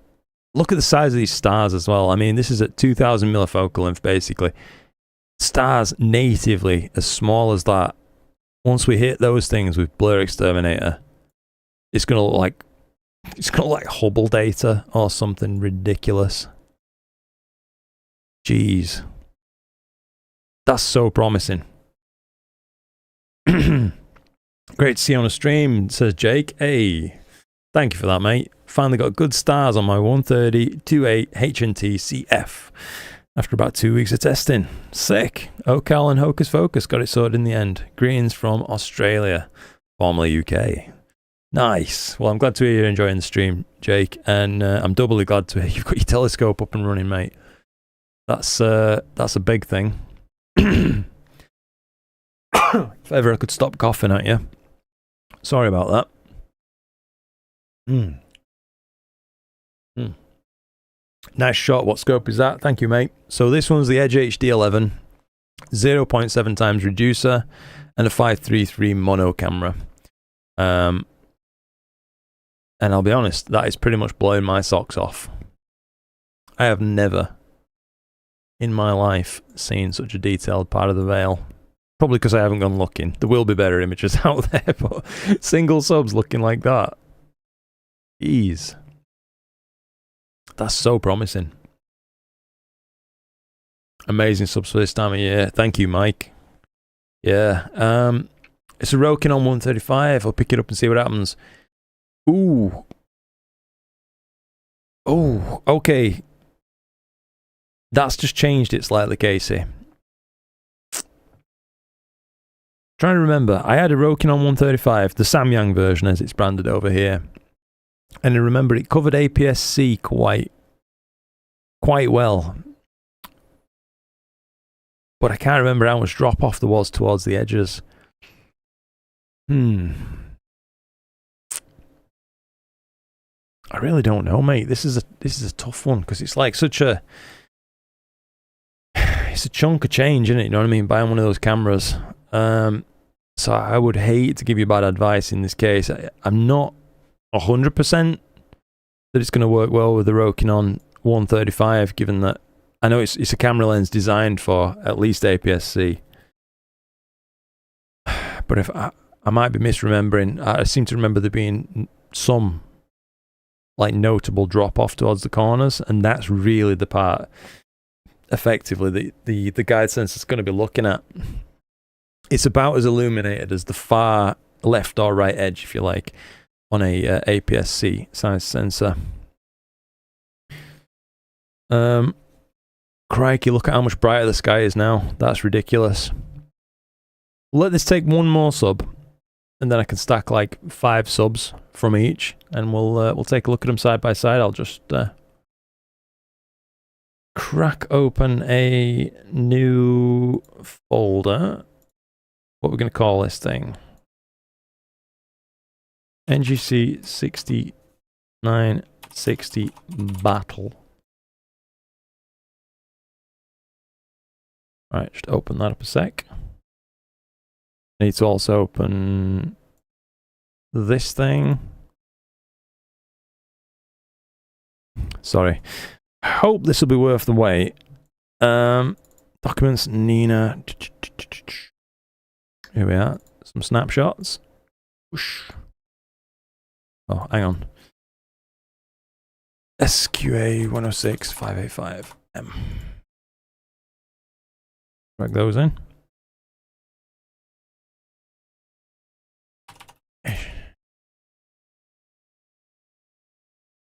We'll be more complete with his name in as well, actually. There we go. Witch's Broom Challenge. Yeah, no, it's just a quick idea, Milkman, basically. I nearly ended up shooting it at the start of the stream, but talked myself out of it. I think quite wisely. But when the end of the stream was coming around, you know, like the end of the usable night, rather, I thought, why not take a stab, you know, just a couple of subs on it. There we go, it's taken that last sub. We'll call it 5 subs on this thing, as the sky is just getting entirely too bright now. Let's go ahead and flat Parker Rooney.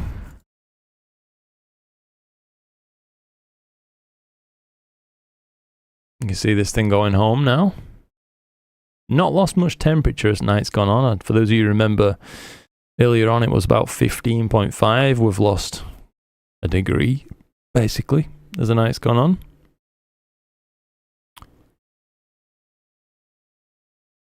ET's nearly gone home.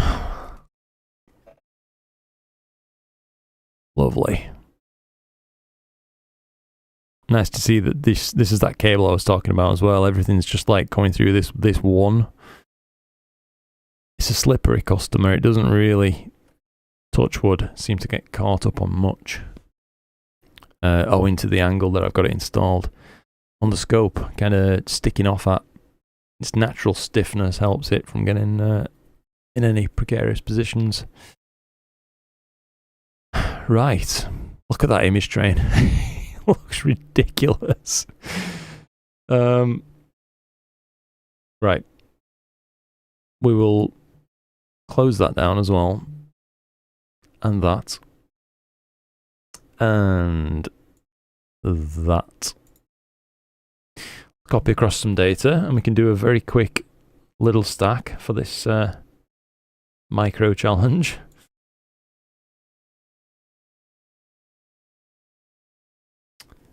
Alright, can't copy direct from that one. Let me just find them in here and we'll do the copy paste maneuvers.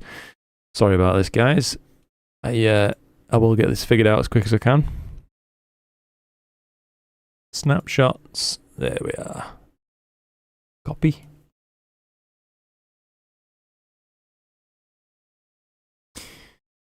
Alright. So we're going to do... We'll do 5 each, then it's a 10-minute challenge. Several YouTube videos using that Rokinon lens at f2, not quite sure which sensor. Google AI says it works for full-frame sensors. Trevor has a right upon it for a full-frame sensor. Good to know that, Mike. Well, that could be fine then, I suppose. Again, it might be one of those things where it's just a bigger problem in my head than in reality. A couple of these shots with the ring, that one's actually terrible. These are good. What happened there? That one's significantly dimmed off. Can you see that? We'll bin that one. Right. 5 usable subs. There's that ring sub. We'll make sure not to stack that.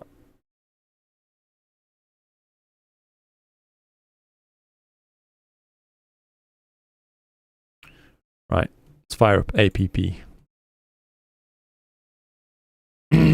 Just wait for this thing to load up. I'll drag it on screen so you can see better what I'm doing. We're not doing multi-channel. So let's load in these lights. NGC 6960 battle. Let's stack the SQA data first. These 5 subs.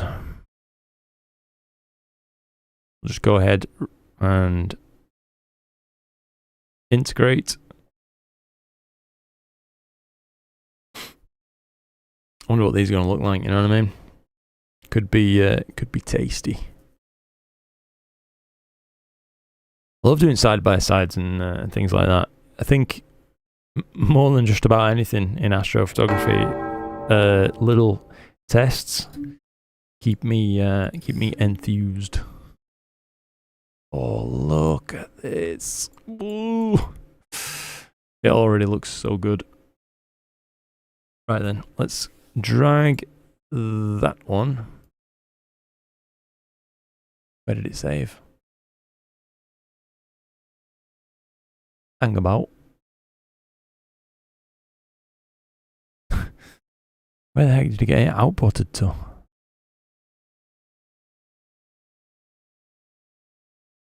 Oh, we got another issue now. It's not in there, not in there. Tell you what, rather than worry about it, let's just make another. It only took 2 seconds to stack. There you go. SQA 106. Integrate. Right. Bang. There we go. So we've got the second one now. Scrub that off. This one is edge 11. Open these bad boys up and integrate them in the appropriate folder. This time, Lukey boy. Hopefully this will just take a sec. Without any major worries.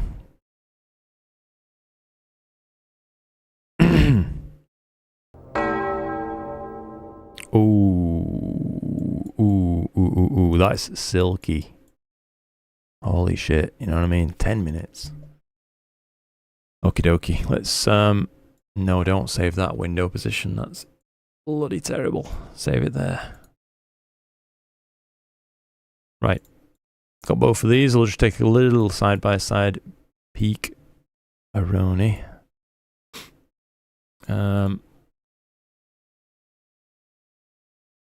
Alright, we'll crop off the tiny artifacts that we've got. No really to worry about, is it? Whoosh. And same on this. Okie dokie. Let's take a little peek now side by side so you can see the difference in field of view. Obviously, pretty massive. Looking around,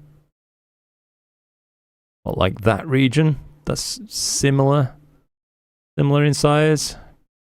1:1 versus 1:3. Okay. And now if we punch in a touch more and start to touch things up, more signal rich, of course, on the faster telescope on the left. Let's BlurXTerminate ever living shit out of this thing. Just how it looks.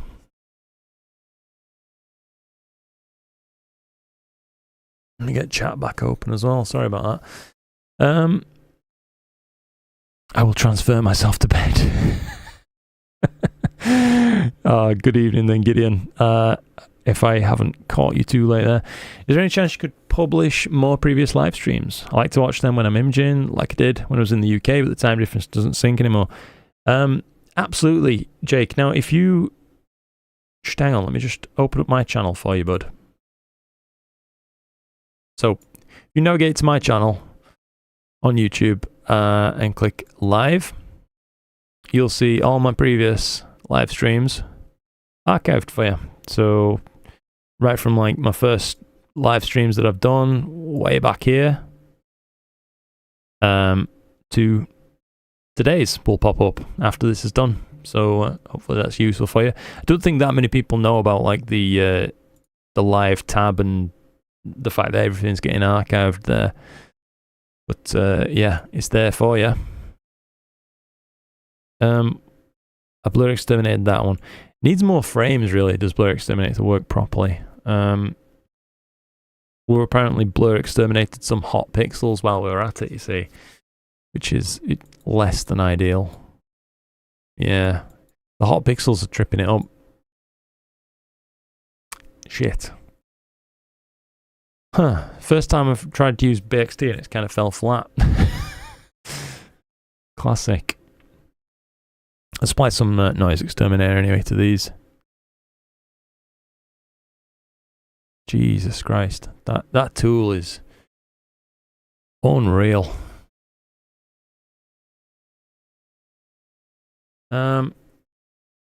Seems to be listed. You have to click on the live tab on. Oh, sorry. Yeah, I've just literally explained what Mike's just said to you. Sorry about that.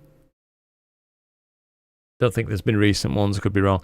Yeah, I had a little bit of a minor break there, Jake. Sorry about that, bud. I've been transferred. I was just joined that. Hey, DC. How's it going, by the way, mate? Nice to see you.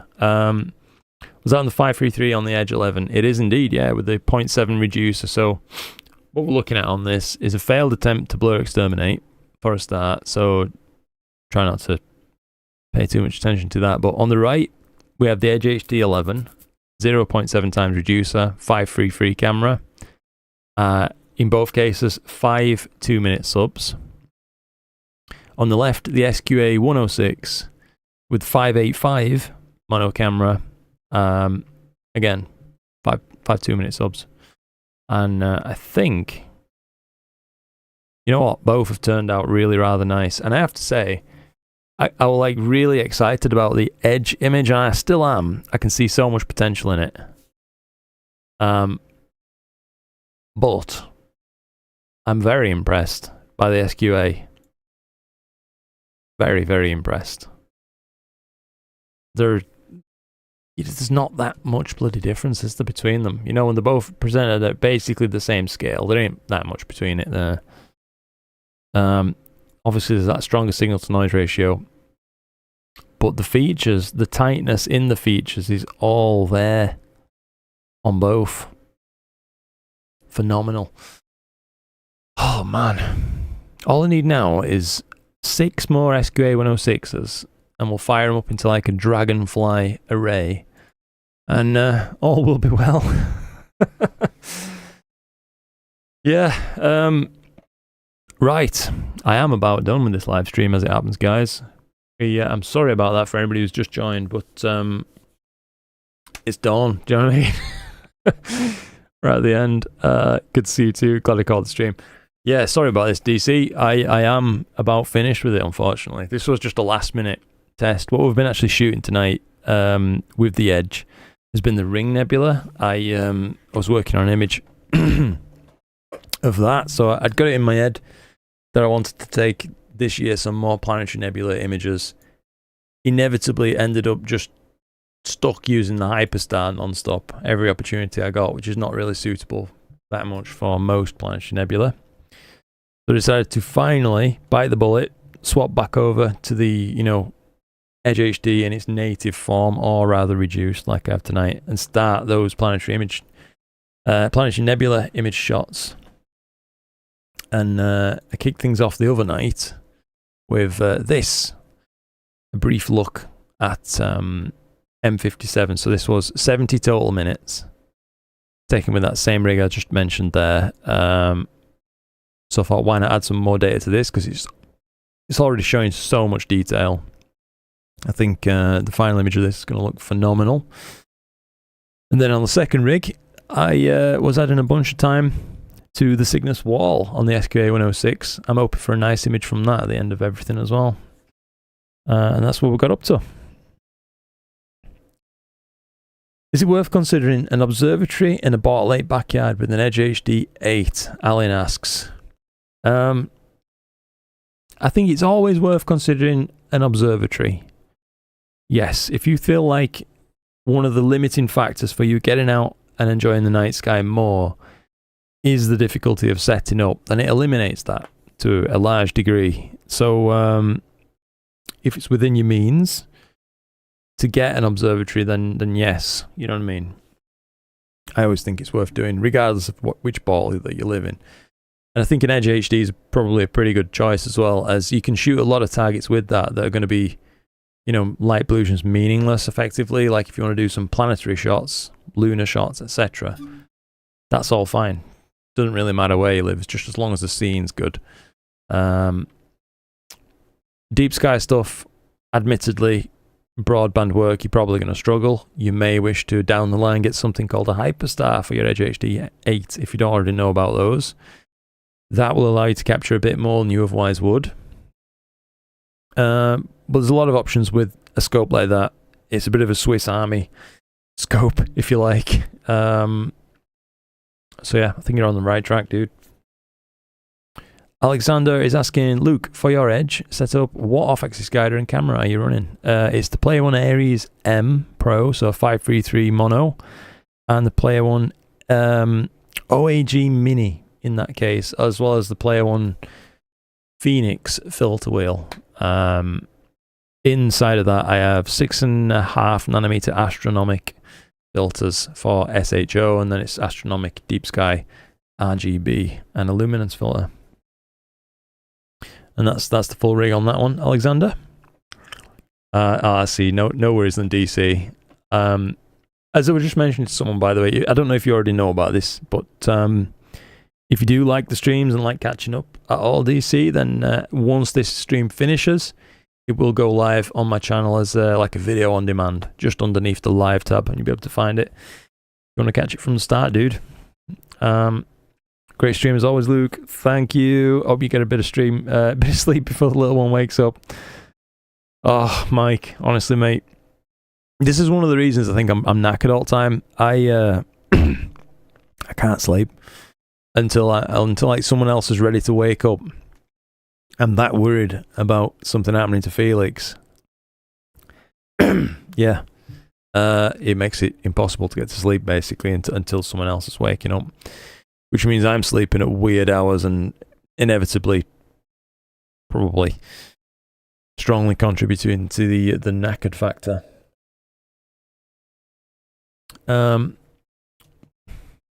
Same answer from me on the observatory. Just can't figure out where in my yard it will work.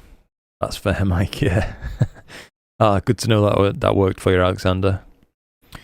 Milkman says, all good, Luke. Thank you, dude. Hope you have a very good day, my friend. And you. Hopefully I'll get some clear skies tomorrow, Sunday night. Trying to get some more time on Abel85. Only have 10 hours since I started. Fantastic. Just wondering, as I couldn't get the ZWO OAG and 120mm to work on my 8 SE. The off-axis guided camera, I failed to mention that, didn't I? I'm using, it's called the Player One Sedna. It's a 178 mono, and I'm actually using it in my case in bin 4 to get the maximum kind of sensitivity, if you like, from it.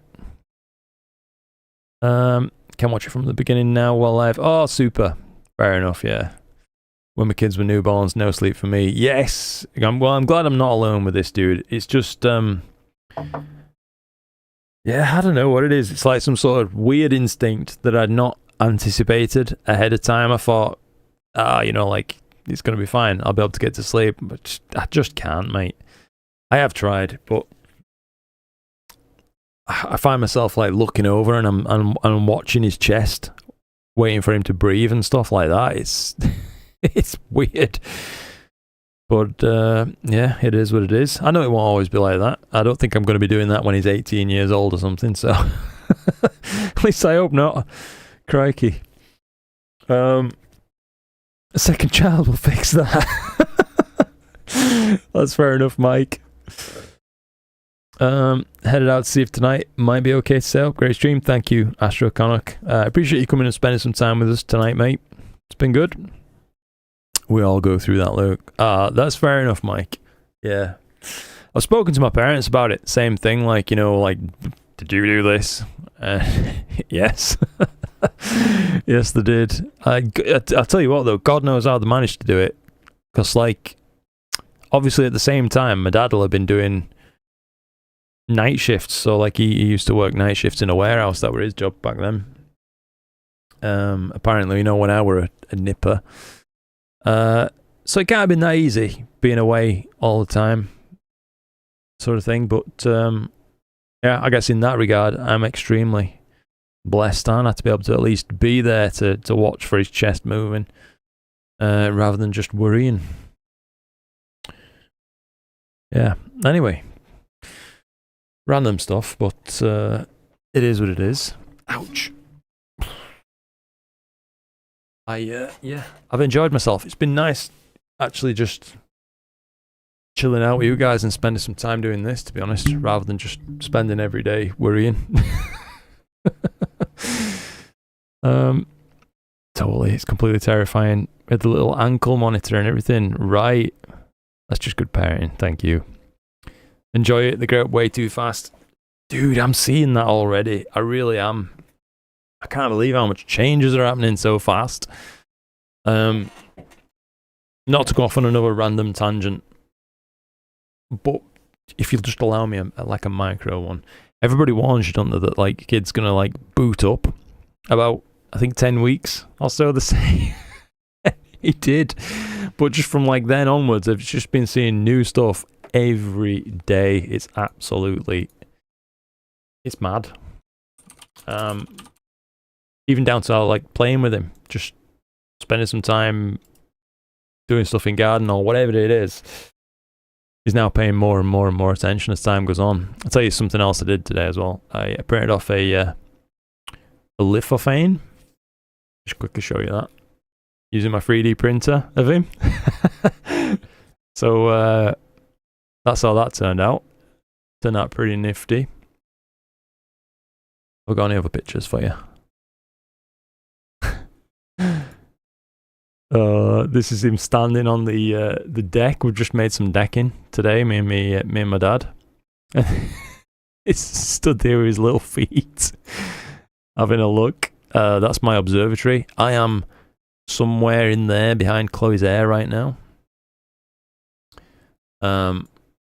Also a bit of fun. But yeah, life's good. Not getting that much sleep, but yeah, life is absolutely superb at the minute. And it's a nice note to end on. Thank you very much indeed for making it possible, guys. Crikey, can't tell you how much I appreciate it. I really, really mean it. Thanks for the very nice and relaxing stream. That's high praise, Frank. I appreciate that, mate. Got some gear research done. I postponed for a while. Fair enough. GPS tracker, yes. Second child just got engaged today. Oh, congratulations to them then, mate. That's lovely. Finally no longer my worry. You say that, but is it true? Just gonna say the second one is about to move out at the age of 25. Nice. That's not happened for me. I'm still living at home, and I'm actually going through the process of trying to buy the home so we can all continue to live here, basically. That's stressful. But yeah, we all get on well, so it's fine. Every day it's amazing. Just wait. Yeah, it is, mate, absolutely. You know what? One more picture. Let me try and find you it. I just made him. Chloe says he needs a swing, Luke. So I'm like, right, I've got this. I'm going to make a swing. I did make a swing, but I also made a massive raised deck area, which I'm about to try and find a picture of to show you. So, come on, Lukey boy, where is it? So here he is, in his little swing that I made. While my Kamado Joe barbecue is heating up, by the way, as well. He's having a good time. And I was telling you it was like a raised deck thing. I'll show you what I'm talking about. Oh, also another thing happened this week. Randomly. I'm going on about all sorts of crap here, aren't I? But rescued a baby bird, as it happens. Here he was, chilling in the observatory. And I was trying to feed him little bits of spam, of all things. He does perk up a bit anyway. I know this looks a bit grim, but yeah, he perked up, put him back in the tree, and he was chilling with his mum. It does happen. Where are we? There's all sorts of random pictures on my chuff in Google Photos, by the way, but I know we're not really talking about astronomy anymore. But there's its mother coming down to feed it. If the friggin' video would load. You get the idea, anyway. Yeah. Lots of random stuff. It's been fun. Anyway, I'd talk random crap with you all night, but it won't very much be a astronomy stream then, would it?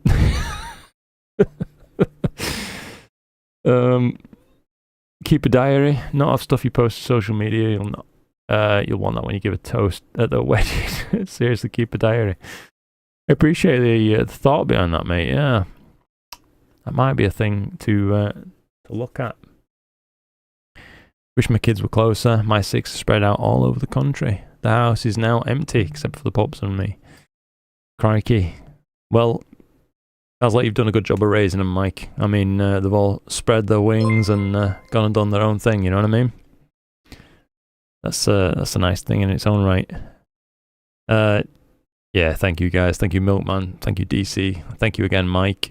And Scott. I know how you feel. Oh. And Alexander as well. Right then, chaps. It has been a pleasure, as always. But 3:10. I reckon my dad senses a tingling. It's time to go change a nappy, most likely. So, yeah. I'll catch you. I'll catch you when I catch you. Until then, look after yourselves. As always, it's been a pleasure. Hope you've enjoyed yourselves. I have. And, yeah. Clear skies to you all. Thank you. Cheers, guys. See ya.